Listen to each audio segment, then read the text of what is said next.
ਸਾਂਝਾ ਟੀਵੀ ਤੇ ਸਾਂਝੀ ਗੱਲਬਾਤ ਦੇਖ ਰਿਹਾ ਸਮੂਹ ਦਰਸ਼ਕਾਂ ਦਾ ਕੁਲਦੀਪ ਸਿੰਘ ਵੱਲੋਂ ਦਿਲ ਦੀਆਂ ਗਹਿਰਾਈਆਂ ਚੋਂ ਸਵਾਗਤ, ਪਿਆਰ ਭਰੀ ਨਿੱਘੀ ਸਤਿ ਸ਼੍ਰੀ ਅਕਾਲ।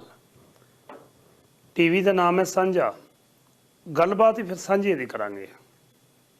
ਸਾਂਝੀਆਂ ਮੁਸ਼ਕਲਾਂ, ਸਾਂਝੀਆਂ ਸਹੂਲਤਾਂ ਕਿਵੇਂ ਲੈ ਸਕਦੇ ਹਾਂ, ਇਸ ਸੰਬੰਧ ਵਿੱਚ ਸਾਡੀ ਕਮਿਊਨਿਟੀ ਦੀ ਇੱਕ ਨਾਮਵਰ ਸ਼ਖਸੀਅਤ ਜਿਨ੍ਹਾਂ ਨੂੰ ਅੱਜ ਉਚੇਚੇ ਤੌਰ 'ਤੇ ਸਟੂਡੀਓ ਵਿੱਚ ਬੁਲਾਇਆ ਗਿਆ, ਕਿਉਂਕਿ ਗੁਰਬਾਣੀ ਦਾ ਇੱਕ ਸ਼ਬਦ ਹੈ ਕਿ ਕਹਾਂ ਬਿਸਾਸਾ ਇਸ ਭਾਂਡੇ ਕਾ ਇਤਨਾ ਕ ਲਾਗਾ ਠਣਕਾ।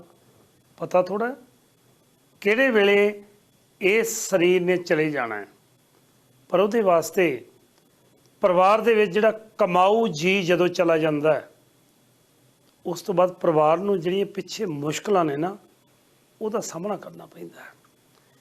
ਇਹਦੇ ਕਰਕੇ ਜਿਹੜੇ ਲੋਕ ਬੀਮਾ ਸ਼ਬਦ ਦੇ ਨਾਂ ਤੋਂ ਡਰਦੇ ਆ, ਇੰਸ਼ੋਰੈਂਸ ਸ਼ਬਦ ਦੇ ਨਾਂ ਤੋਂ ਡਰਦੇ ਆ, ਇੱਕ ਬੜਾ ਵੱਡਾ ਭੁਲੇਖਾ ਹਊਆ ਹੈ। ਇਸ ਹਊਏ ਨੂੰ ਦੂਰ ਕਰਨ ਦੇ ਲਈ ਸਾਡੀ ਆਪਣੀ ਕਮਿਊਨਿਟੀ ਦੀ ਉਹ ਸ਼ਖਸੀਅਤ ਜਿਹੜੇ ਤੁਹਾਡੀਆਂ ਸੋਚਾਂ ਨੇ, ਜਿਹੜੀਆਂ ਤੁਹਾਡੇ ਸਵਾਲ ਨੇ, ਉਹ ਸਾਰੇ ਸੋਲਵ ਕਰਨ ਦੇ ਲਈ ਕਈ ਵਾਰੀ ਮੈਂ ਇਹਨਾਂ ਨੂੰ ਟੀਵੀ ਦੇ ਉੱਤੇ ਬੁਲਾਉਣਾ ਪ੍ਰੋਗਰਾਮ ਦੇ ਵਿੱਚ, ਤਾਂ ਜੋ ਤੁਸੀਂ ਨਾ ਥਿੰਕ ਕਰੋ, ਥਿੰਕ ਕਰਨਗੇ ਥਿੰਕ ਇੰਸ਼ੋਰੈਂਸ ਵਾਲੇ ਸਰਦਾਰ ਪਰਮਿੰਦਰ ਸਿੰਘ ਥਿੰਦ। ਵੀਰ ਪਰਮਿੰਦਰ ਸਿੰਘ ਜੀ, ਸਾਂਝੀ ਗੱਲਬਾਤ ਦੇ ਵਿੱਚ ਤੁਹਾਡਾ ਦਿਲੋਂ ਸਵਾਗਤ। ਸਤਿ ਸ਼੍ਰੀ ਅਕਾਲ ਜੀ ਤੁਹਾਨੂੰ ਤੇ ਸਾਰਿਆਂ ਨੂੰ ਮੇਰੇ ਵੱਲੋਂ ਪਿਆਰ ਭਰੀ ਸਤਿਕਾਰ ਭਰੀ ਸਤਿ ਸ਼੍ਰੀ ਅਕਾਲ ਜੀ। ਜਦੋਂ ਤੁਸੀਂ ਸਟੂਡੀਓ 'ਚ ਆਉਂਦੇ ਹੋ ਨਾ, ਮੈਨੂੰ ਇਹ ਲੱਗਦਾ ਹੈ ਕਿ ਮੇਰੇ ਮਨ ਦੇ ਵਿੱਚ ਜਿਹੜੇ ਵੀ ਸਵਾਲ ਨੇ, ਹੁਣ ਕੋਈ ਚਿੰਤਾ ਨਹੀਂ ਰਹਿਣੀ ਚਾਹੀਦੀ। ਉਹ ਸਵਾਲ ਮੇਰੇ ਨਹੀਂ ਹੁੰਦੇ, ਉਹ ਸਵਾਲ ਮੇਰੇ ਸਾਰੇ ਦਰਸ਼ਕਾਂ ਦੇ ਹੁੰਦੇ ਆ।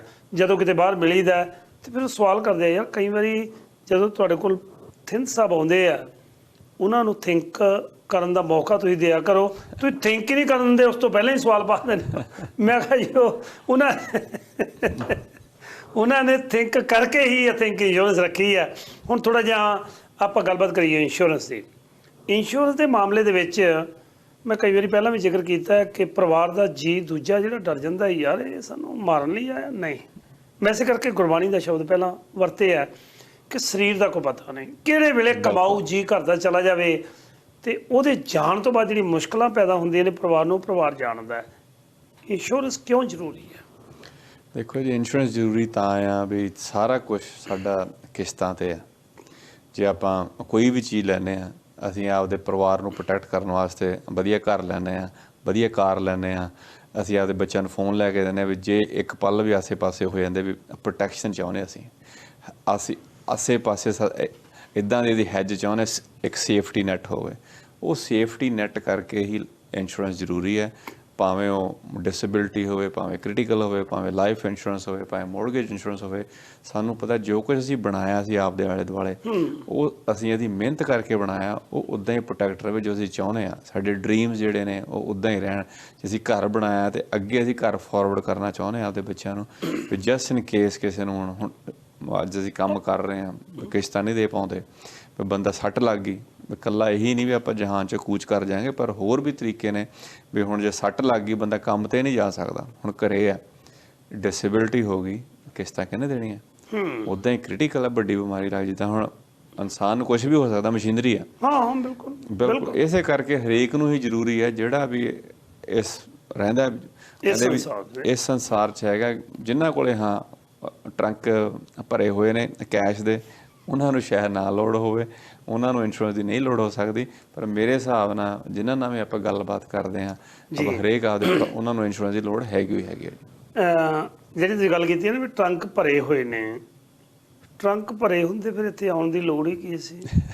ਇੱਥੇ ਟਰੰਕ ਭਰਨ ਵਾਸਤੇ ਤਾਂ ਆਏ ਆ। ਫੋਨ ਜਿਵੇਂ ਤੁਸੀਂ ਜ਼ਿਕਰ ਕੀਤਾ, ਮੈਨੂੰ ਬੜਾ ਵਧੀਆ ਲੱਗਾ।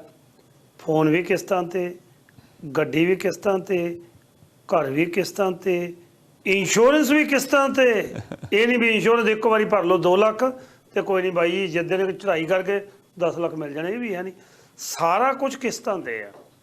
ਕਿਸ਼ਤਾਂ ਚੋਣ ਕਰਕੇ ਤੁਹਾਡੇ ਕਹਿਣ ਤੋਂ ਭਾਵ ਹੈ ਕਿ ਹੁਣ ਸਾਡੇ ਘਰ ਦੀ ਲੈਟਸ ਸੇ ਕਿ ਛੱਤ ਹੈ, ਛੱਤ ਜੇ ਲੀਕ ਕਰ ਰਹੀ ਹੈ ਉਹਨੂੰ ਪ੍ਰੋਟੈਕਟ ਨਹੀਂ ਕਰਾਂਗੇ, ਉਹਦੀ ਲੀਕੇਜ ਨੂੰ ਫਿਲ ਨਹੀਂ ਕਰਾਂਗੇ, ਗਟਰ ਕਲੀਨ ਨਹੀਂ ਕਰਾਵਾਂਗੇ, ਕੁਦਰਤੀ ਗੱਲ ਹੈ ਉਹ ਪਾਣੀ ਹੌਲੇ ਹੌਲੇ ਦੀਵਾਰ 'ਚ ਆਏਗਾ, ਦੀਵਾਰ ਤੋਂ ਬਾਅਦ ਫਿਰ ਅੰਦਰ ਆਏਗਾ, ਫਿਰ ਵੱਡਾ ਪਾੜ ਪਾ ਕੇ ਘਰ ਨੂੰ ਥੱਲੇ ਵੀ ਡੇਗ ਦੇਗਾ।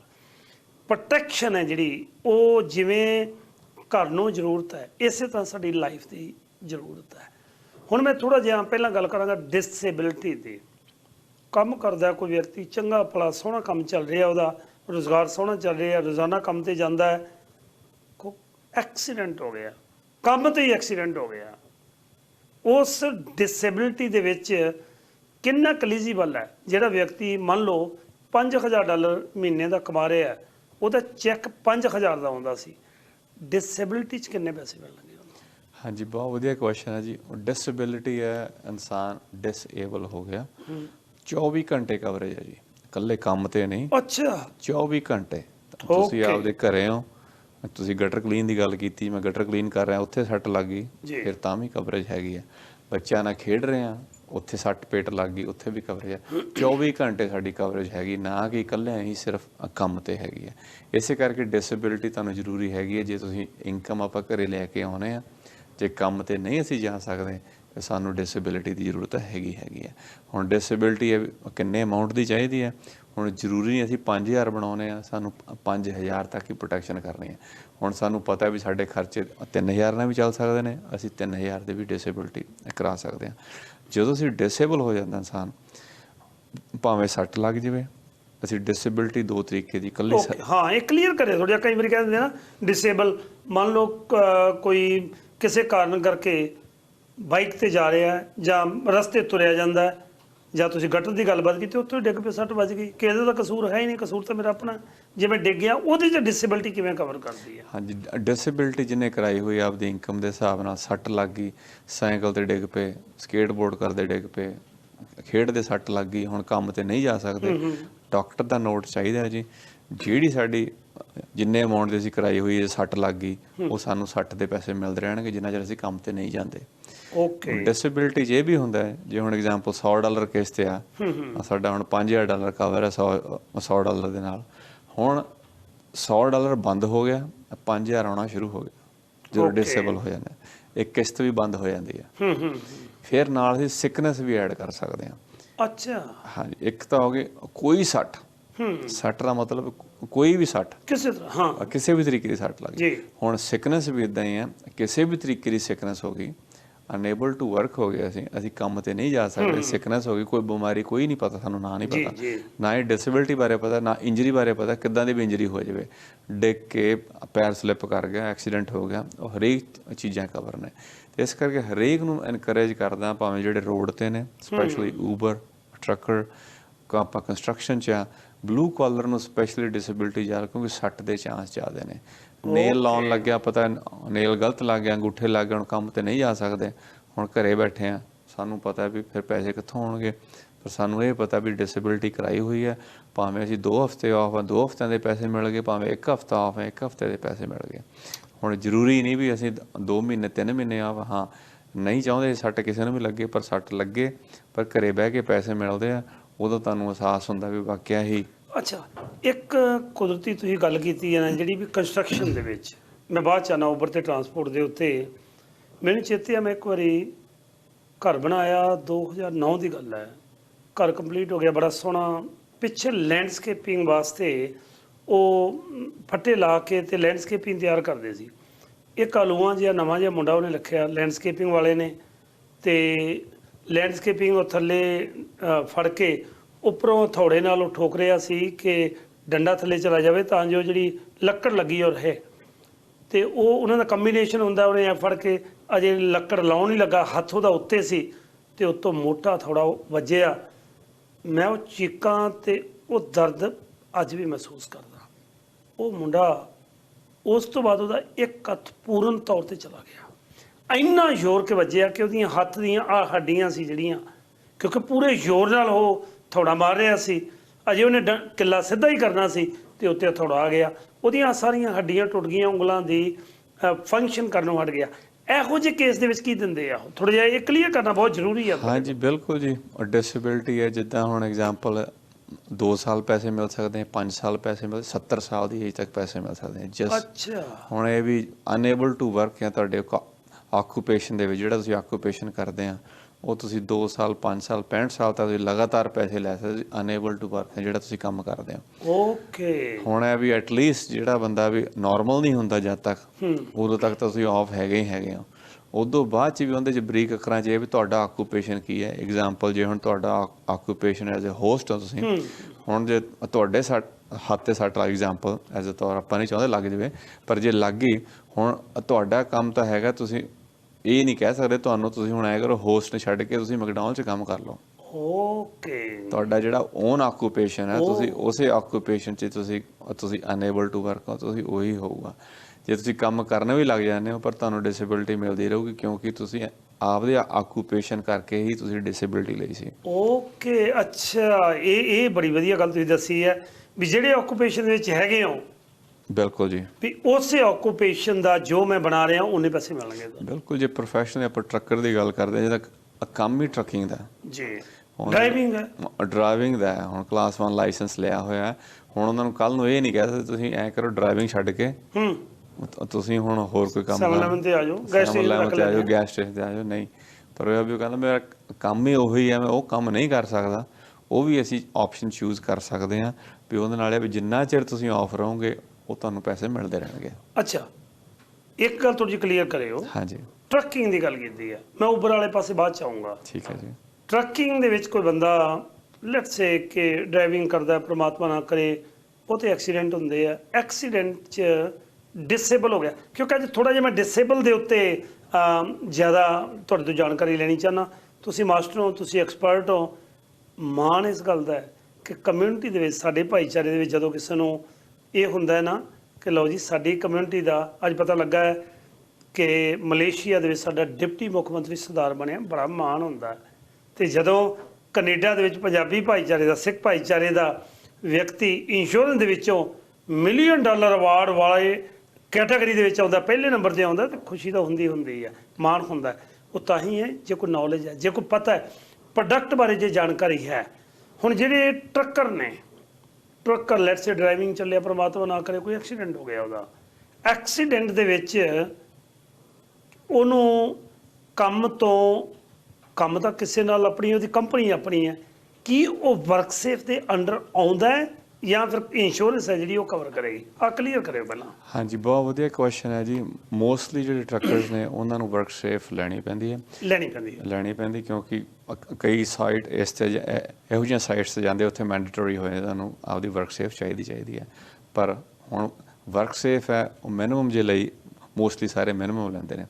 ਹੁਣ 2200-2300 ਦੀ ਜੇ ਹੈਗੀ ਡਿਸੇਬਿਲਿਟੀ, ਪਰ ਹੁਣ ਟਰੱਕਰ ਜੇ ਬਣਾਉਂਦੇ 10,000-15,000 ਹੈ, ਤੇ ਬਾਕੀ ਗੈਪ ਕਿੱਥੋਂ ਕਵਰ ਕਰਨਾ? ਓਕੇ, ਠੀਕ ਹੈ ਜੀ। ਬਾਕੀ ਹੁਣ ਇਹ ਹੈ ਵੀ ਨਾਲੇ ਟ੍ਰੇਲਰ ਦੀ ਕਿਸ਼ਤ ਹੋ ਗਈ, ਟਰੱਕ ਦੀ ਕਿਸ਼ਤ ਹੋ ਗਈ, ਤੇ ਨਾਲੇ ਆਪਦਾ ਪੇ ਚੈੱਕ ਹੋ ਗਿਆ। ਹੁਣ 3 ਚੀਜ਼ਾਂ ਦੀਆਂ ਕਿਸ਼ਤਾਂ ਜਾਂਦੀਆਂ ਨੇ। ਇੱਕ ਆਪਦਾ ਪੇ ਚੈੱਕ ਪ੍ਰੋਟੈਕਟ ਹੋ ਗਿਆ, ਹੁਣ ਸਾਨੂੰ ਆਪਦੇ ਟਰੱਕ ਦੀ ਕਿਸ਼ਤਾਂ, ਟ੍ਰੇਲਰ ਦੀਆਂ ਕਿਸ਼ਤਾਂ, ਸਾਰੀਆਂ ਅਸੀਂ ਚੀਜ਼ਾਂ ਕਵਰ ਕਰ ਸਕਦੇ ਹਾਂ। ਓਕੇ, ਜੇ ਸੱਟ ਲੱਗ ਗਈ, ਹੁਣ ਐ ਵੀ ਜੇ ਅਸੀਂ 2000 ਉੱਥੋਂ ਵੀ ਵਰਕਸੇਫ ਤੋਂ ਵੀ ਆਉਂਦਾ, ਜਿਹੜਾ ਬਾਕੀ ਦਾ ਜਿਹੜਾ ਗੈਪ ਹੈਗਾ ਉਹ ਅਸੀਂ ਆਪਦੀ ਡਿਸੇਬਿਲਿਟੀ ਇੰਸ਼ੋਰੈਂਸ ਦੇ ਨਾਲ ਕਵਰ ਕਰ ਸਕਦੇ ਹਾਂ। ਹੁਣ ਸਾਨੂੰ ਪਤਾ ਵੀ ਕੱਲ੍ਹ ਨੂੰ ਸੱਟ ਲੱਗ ਗਈ, ਪਰ ਅਸੀਂ ਤਾਂ ਕੰਮ ਤੇ ਇੱਕ ਤਾਂ ਸਾਡਾ ਵੀ ਪੇਚੈਕ ਰੁਕ ਗਿਆ, ਹੁਣ ਕਿਸ਼ਤਾਂ ਫਿਰ ਜਾਣੀਆਂ ਨੇ। ਗੱਲ ਉੱਥੇ ਕਿਸ਼ਤਾਂ ਦੀ ਆ ਗਈ। ਉਹ ਸਾਡਾ ਬਿਜ਼ਨਸ ਹੈ, ਉਹ ਟਰੱਕ ਅਸੀਂ ਆਪਦੇ ਬਿਜ਼ਨਸ ਨੂੰ ਪ੍ਰੋਟੈਕਟ ਕਰ ਰਹੇ ਹਾਂ, ਅਸੀਂ ਉਹਦੀਆਂ ਵੀ ਕਿਸ਼ਤਾਂ ਉਹਨੂੰ ਵੀ ਪ੍ਰੋਟੈਕਟ ਕਰ ਰਹੇ ਹਾਂ, ਨਾਲੇ ਇਨ ਕੇਸ ਜਿਹੜੀ ਉਹਦੀ ਕਿਸ਼ਤ ਦਿੰਦੇ ਹਾਂ ਉਹ ਵੀ ਅਸੀਂ ਐਜ਼ ਅ ਐਕਸਪੈਂਸ 'ਚ ਪਾ ਸਕਦੇ ਹਾਂ। ਉਹਦਾ ਮਤਲਬ ਇਹ ਵੀ ਜੇ ਹੁਣ ਮੈਂ ਟਰੱਕ ਦੀ ਕਿਸ਼ਤ ਮੇਰੀ 5,000 ਹੈਗੀ ਹੈ, ਮੈਂ $5,000 ਆਪਦਾ ਟਰੱਕ ਦੀਆਂ ਕਿਸ਼ਤਾਂ ਦਾ ਕਵਰ ਕਰ ਲਿਆ।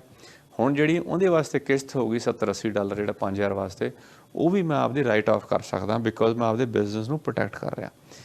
ਇੱਕ ਤਾਂ ਸਾਡਾ ਪੇ ਚੈੱਕ ਹੋ ਗਿਆ, ਫਿਰ 2 ਚੈੱਕ ਆਉਣਗੇ, ਇੱਕ ਸਾਡਾ ਪੇ ਚੈੱਕ ਵਾਲਾ, ਇੱਕ ਨਾਲ ਦੇ ਨਾਲ ਜਿਹੜਾ ਆਊਗਾ ਸਾਡੇ ਅਸੀਂ ਬਿਜ਼ਨਸ ਨੂੰ ਪ੍ਰੋਟੈਕਟ ਕਰ ਰਹੇ ਹਾਂ। ਵਾਹ ਜੀ, ਬਹੁਤ ਵਧੀਆ ਪੁਆਇੰਟ ਹੈ, ਕਿਉਂਕਿ ਬਹੁਤੇ ਲੋਕਾਂ ਨੂੰ ਇਸ ਗੱਲ ਬਾਰੇ ਗਿਆਨ ਨਹੀਂ ਹੁੰਦਾ ਕਿ ਯਾਰ ਮੇਰੀ ਜਿਹੜੀ ਡਿਸੇਬਿਲਿਟੀ ਇੰਸ਼ੋਰੈਂਸ ਹੈ ਕਿੰਨੀ ਇੰਪੋਰਟੈਂਟ ਹੈ। ਹੁਣ ਗੱਲ ਕਰੀ ਥੋੜ੍ਹੀ ਜਿਹੀ ਉਬਰ ਦੀ।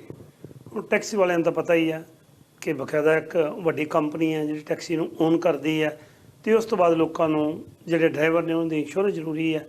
ਹੁਣ ਉਬਰ ਵਾਲਾ ਜਿਹੜਾ ਡਰਾਈਵਰ ਹੈ, ਉਬਰ ਵਾਲੇ ਡਰਾਈਵਰ ਕੋਲ ਤਾਂ ICBC ਦੀ ਇੰਸ਼ੋਰੈਂਸ ਹੈ, ਉਹਨੂੰ ਕੁਛ ਇਸ ਤਰ੍ਹਾਂ ਦੀ ਗੱਲਬਾਤ ਹੋ ਜਾਂਦੀ ਹੈ। ICBC ਵਾਲੇ ਅੱਜ ਕੱਲ੍ਹ ਬੜੀ ਸਖਤਾਈ ਕਰ ਰਹੇ ਨੇ। ਉਹ ਤਾਂ ਪੈਸੇ ਉਨੇ ਕੁ ਦੇਣਗੇ ਜਿਹਦੇ ਨਾਲ ਮਸਾਂ ਹੀ ਥੋੜ੍ਹੇ ਚਿਰ ਲਈ ਪੈਸੇ ਦੇਣਗੇ, ਉਸ ਤੋਂ ਬਾਅਦ ਤਾਂ ਖਤਮ ਹੈ। ਉਬਰ ਵਾਲਿਆਂ ਲਈ ਕਿਹੜੀ ਇੰਸ਼ੋਰੈਂਸ ਬੈਟਰ ਹੈ? ਕਿ ਡਿਸੇਬਿਲਿਟੀ ਉਬਰ ਵਾਲਿਆਂ ਲਈ ਜਾਂ ਹੋਰ ਕੋਈ ਇੰਸ਼ੋਰੈਂਸ ਹੈ? ਕਿਵੇਂ ਰਿਕਮੈਂਡ ਕਰਦੇ ਹੋ? ਵੱਡੀ ਤਾਦਾਦ ਦੇ ਵਿੱਚ ਸਾਡੇ ਬੱਚੇ ਨੇ, ਸਟੂਡੈਂਟ ਨੇ, ਜਾਂ ਜਿਨ੍ਹਾਂ ਨੂੰ ਕੋਈ ਕੰਮ ਨਹੀਂ ਮਿਲਦਾ, ਅਗਲਾ ਕਹਿੰਦਾ ਗੱਡੀ ਖੜੀ ਆ, ਕਦੇ ਉਬਰ 'ਤੇ ਲਾ ਦਿਓ। ਇਹਦੇ ਵਾਸਤੇ ਕਿੰਨੀ ਕੁ ਪ੍ਰੋਟੈਕਸ਼ਨ ਜ਼ਰੂਰੀ ਆ? ਜੇ ਆਪਾਂ ICBC ਦੀ ਗੱਲ ਕਰਦੇ ਹਾਂ, ICBC ਨੇ ਤਾਂ ਹੁਣ ਐਕਸੀਡੈਂਟ ਵਾਲੇ ਪੈਸੇ ਦੇਣੇ ਬੰਦ ਕਰਤੇ ਜੀ ਹੁਣ। ਬਿਲਕੁਲ ਬਿਲਕੁਲ। ਹੁਣ ਹੈ ਵੀ ਹੁਣ ਇਹ ਤਾਂ ਹੈ ਨਹੀਂ, ਪਹਿਲਾਂ ਤਾਂ ਇਹਦੇ ਵੀ ਸੱਟ ਲੱਗ ਗਈ ICBC ਬਹਿ ਜਾਓ ਕੋਈ ਗੱਲ ਨਹੀਂ, ICBC ਨੇ ਪੈਸੇ ਦੇ ਦੇਣੇ, ਉਹ ਤਾਂ ਉਹਨੇ ਬੰਦ ਕਰਤਾ। ਇਲਾਜ ਕਹਿ ਦੇਣਗੇ ਇਲਾਜ ਕਰਾ ਲਓ, ਪਰ ਪੈਸੇ ਨਹੀਂ ਆਉਣੇ।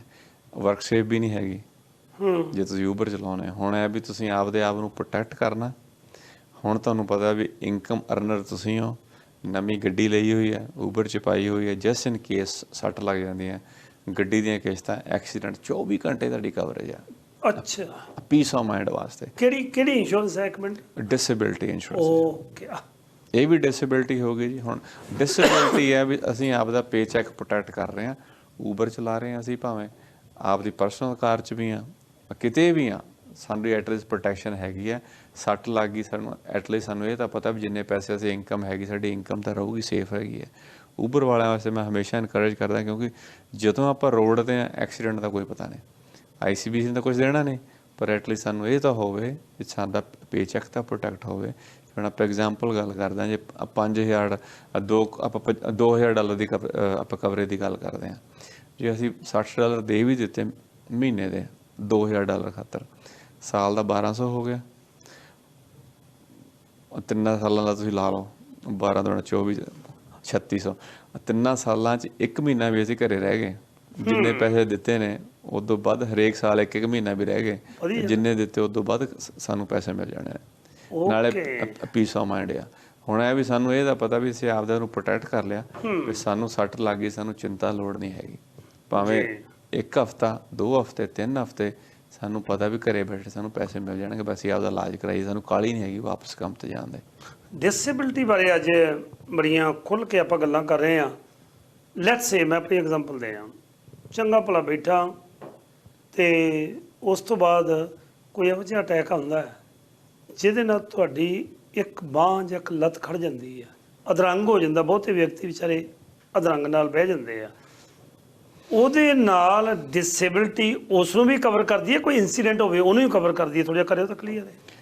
ਡਿਸੇਬਿਲਿਟੀ ਹੈ ਜੀ, ਕੁਛ ਵੀ ਹੋ ਜਾਵੇ, ਜੇ ਅਸੀਂ ਇੰਜਰੀ ਹੈ, ਬਿਮਾਰੀ ਹੈ, ਹਾਂਜੀ ਬਿਲਕੁਲ। ਜੇ ਸਿਕਨੈਸ ਵਾਲੀ ਲਈ ਹੋਈ ਹੈ, ਸਿਕਨੈਸ ਕੋਈ ਵੀ ਬਿਮਾਰੀ ਹੋ ਗਈ, ਹੁਣ ਤੁਸੀਂ ਕਿਹਾ ਵੀ ਇੱਕ ਪਾਸੇ ਖੜ ਗਿਆ, ਅਨਏਬਲ ਟੂ ਵਰਕ, ਉਹ ਵੀ ਡਿਸੇਬਿਲਿਟੀ, ਉਹ ਸਿਕਨੈਸ ਡਿਸੇਬਿਲਿਟੀ ਹੋ ਗਈ।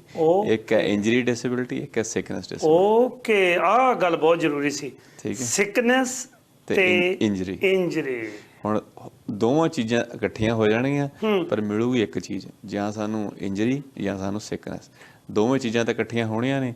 ਜਿਹੜੀ ਵੀ ਚੀਜ਼ ਹੋਊਗੀ, ਜੇ 3000 ਦੀ ਕਰਾਈ, 3000 'ਚ ਭਾਵੇਂ ਸੱਟ ਲੱਗ ਜਾਵੇ ਤੇ ਭਾਵੇਂ ਸਿਕਨੈਸ। ਅੱਛਾ, ਇੱਕ ਮਿੰਟ, ਇਹਨਾਂ ਦੋਨਾਂ ਦੀ, ਸਿਕਨੈਸ ਦੀ ਤੇ ਇੰਜਰੀ ਦੀ, ਅਲੱਗ-ਅਲੱਗ ਇੰਸ਼ੋਰੈਂਸ ਹੋਏਗੀ ਜਾਂ ਇੱਕੋ ਹੀ ਹੋਏਗੀ? ਇੱਕੋ ਹੀ ਕਿਸ਼ਤ ਹੋਊਗੀ ਤੇ ਇਕੱਠੀ। ਆਹੀ ਤਾਂ ਗੱਲ ਕਲੀਅਰ ਕਰਨੀ ਹੈ। ਹਾਂ, ਇਕੱਠਾ ਹੀ ਹੋਊਗਾ। ਓਕੇ, ਹਾਂਜੀ। ਸੱਟ ਹੈ 0 ਦਿਨ ਤੋਂ ਸ਼ੁਰੂ ਹੋ ਗਈ, ਸਿਕਨੈਸ ਸਾਡੇ ਕੋਲ ਆਪਸ਼ਨ, ਅਸੀਂ 14 ਦਿਨਾਂ ਸ਼ੁਰੂ ਕਰਨੀ ਹੈ, 30 ਦਿਨਾਂ ਬਾਅਦ ਸ਼ੁਰੂ ਕਰਨੀ ਹੈ, 90 ਦਿਨਾਂ ਬਾਅਦ। ਉੱਦਾਂ ਇੰਜਰੀ ਵੀ ਅਸੀਂ ਲੇਟ ਸ਼ੁਰੂ ਕਰ ਸਕਦੇ, ਜਿੰਨਾ ਲੇਟ ਸ਼ੁਰੂ ਕਰਾਂਗੇ ਉਨਾ ਹੀ ਸਾਡਾ ਪ੍ਰੀਮੀਅਮ ਘਟੀ ਜਾਂਦਾ। ਅਸੀਂ ਰਾਈਟ ਅਵੇ ਜੇ ਸੱਟ ਸ਼ੁਰੂ ਕੀਤੀ, ਜਿੱਦਣ ਸੱਟ ਲੱਗੀ ਉਦਣ ਪੈਸੇ ਸ਼ੁਰੂ, ਥੋੜ੍ਹੇ ਵੱਧ ਪੈਸੇ ਦੇਣੇ ਪੈਂਦੇ, ਪਰ ਸਾਨੂੰ ਚਿੰਤਾ ਨਹੀਂ, ਇਹ ਮੀਟਰ ਉਦਣ ਹੀ ਘੁੰਮਣ ਲੱਗ ਗਿਆ। ਵਾਹ, ਆਹ ਬੜੀ ਨਵੀਂ ਤੁਸੀਂ ਗੱਲ ਦੱਸੀ ਹੈ, ਜਿਹਦੇ ਨਾਲ ਸਾਰੀ ਗੱਲ ਕਲੀਅਰ ਹੋ ਗਈ ਵੀ ਡਿਸੇਬਿਲਿਟੀ ਇੰਸ਼ੋਰੈਂਸ ਕਰਾਉਣੀ ਕਿਉਂ ਜ਼ਰੂਰੀ ਹੈ, ਉਹਦਾ ਫਾਇਦਾ ਕੀ ਹੈ। ਉਹਦੇ ਨਾਲ ਤੁਹਾਨੂੰ ਇਹ ਨਹੀਂ ਚਿੰਤਾ, ਰਾਤੀ ਠਾਠ ਦੀ ਵਧੀਆ ਸੋਹਣੀ ਨੀਂਦ ਆਏਗੀ ਕਿ ਪਤਾ ਹੈ ਕਿ ਮੇਰੀ ਤਾਂ ਯਾਰ ਡਿਸੇਬਿਲਿਟੀ ਇੰਸ਼ੋਰੈਂਸ ਹੋਈ ਹੈ, ਭਾਵੇਂ ਕੰਮ ਤੋਂ ਚਲਾ ਜਾਵਾਂ, ਭਾਵੇਂ ਕੋਈ ਬਿਮਾਰੀ ਲੱਗ ਜਾਵੇ, ਕੋਈ ਇਨਸੀਡੈਂਟ ਹੋ ਜਾਵੇ, ਤੇ ਮੇਰੀ ਡਿਸੇਬਿਲਿਟੀ ਕਵਰ ਆ। ਇਹ ਬਹੁਤ ਵਧੀਆ ਅਸੀਂ ਗੱਲ ਕੀਤੀ ਹੈ।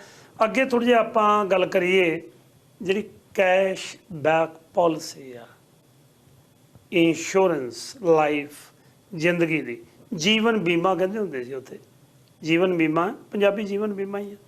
ਜੀਵਨ ਬੀਮੇ ਦੇ ਵਿੱਚ ਮੈਨੂੰ ਚੇਤੇ ਇੱਕ ਵਾਰੀ ਆਪਾਂ ਗੱਲ ਕੀਤੀ ਸੀ ਕਿ 2 ਤਰ੍ਹਾਂ ਦਾ ਹੈ, ਇੱਕ ਹੈ ਟਰਮ ਤੇ ਦੂਜਾ ਜਿਹਦੇ ਕੋਲ ਧੇਲਾ ਵਾਪਸ ਆਉਂਦਾ।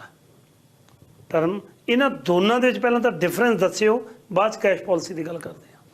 ਜਿਹੜੀ ਟਰਮ ਇੰਸ਼ੋਰੈਂਸ ਹੈ ਆਪਾਂ ਇੱਕ ਟਾਈਮ ਤੱਕ ਕਰਾ ਲਈ ਜੀ। ਹੁਣ ਸਾਨੂੰ ਲੱਗਦਾ ਵੀ ਸਾਨੂੰ ਮੋਰਗੇਜ ਸਾਡੀ ਕਵਰ ਕਰਨੀ ਹੈ 20 ਸਾਲ 25 ਸਾਲ 30 ਸਾਲ, ਅਸੀਂ ਆਪਦੀ ਮੋਰਗੇਜ ਦੀ ਪ੍ਰੋਟੈਕਸ਼ਨ ਵਾਸਤੇ ਸਾਨੂੰ ਪਤਾ ਵੀ ਰਿਸਕ ਕਵਰ ਕਰਨੇ ਜਿੰਨਾ ਟਾਈਮ ਸਾਡੇ ਕੋਲ ਰਿਸਕ ਹੈਗਾ।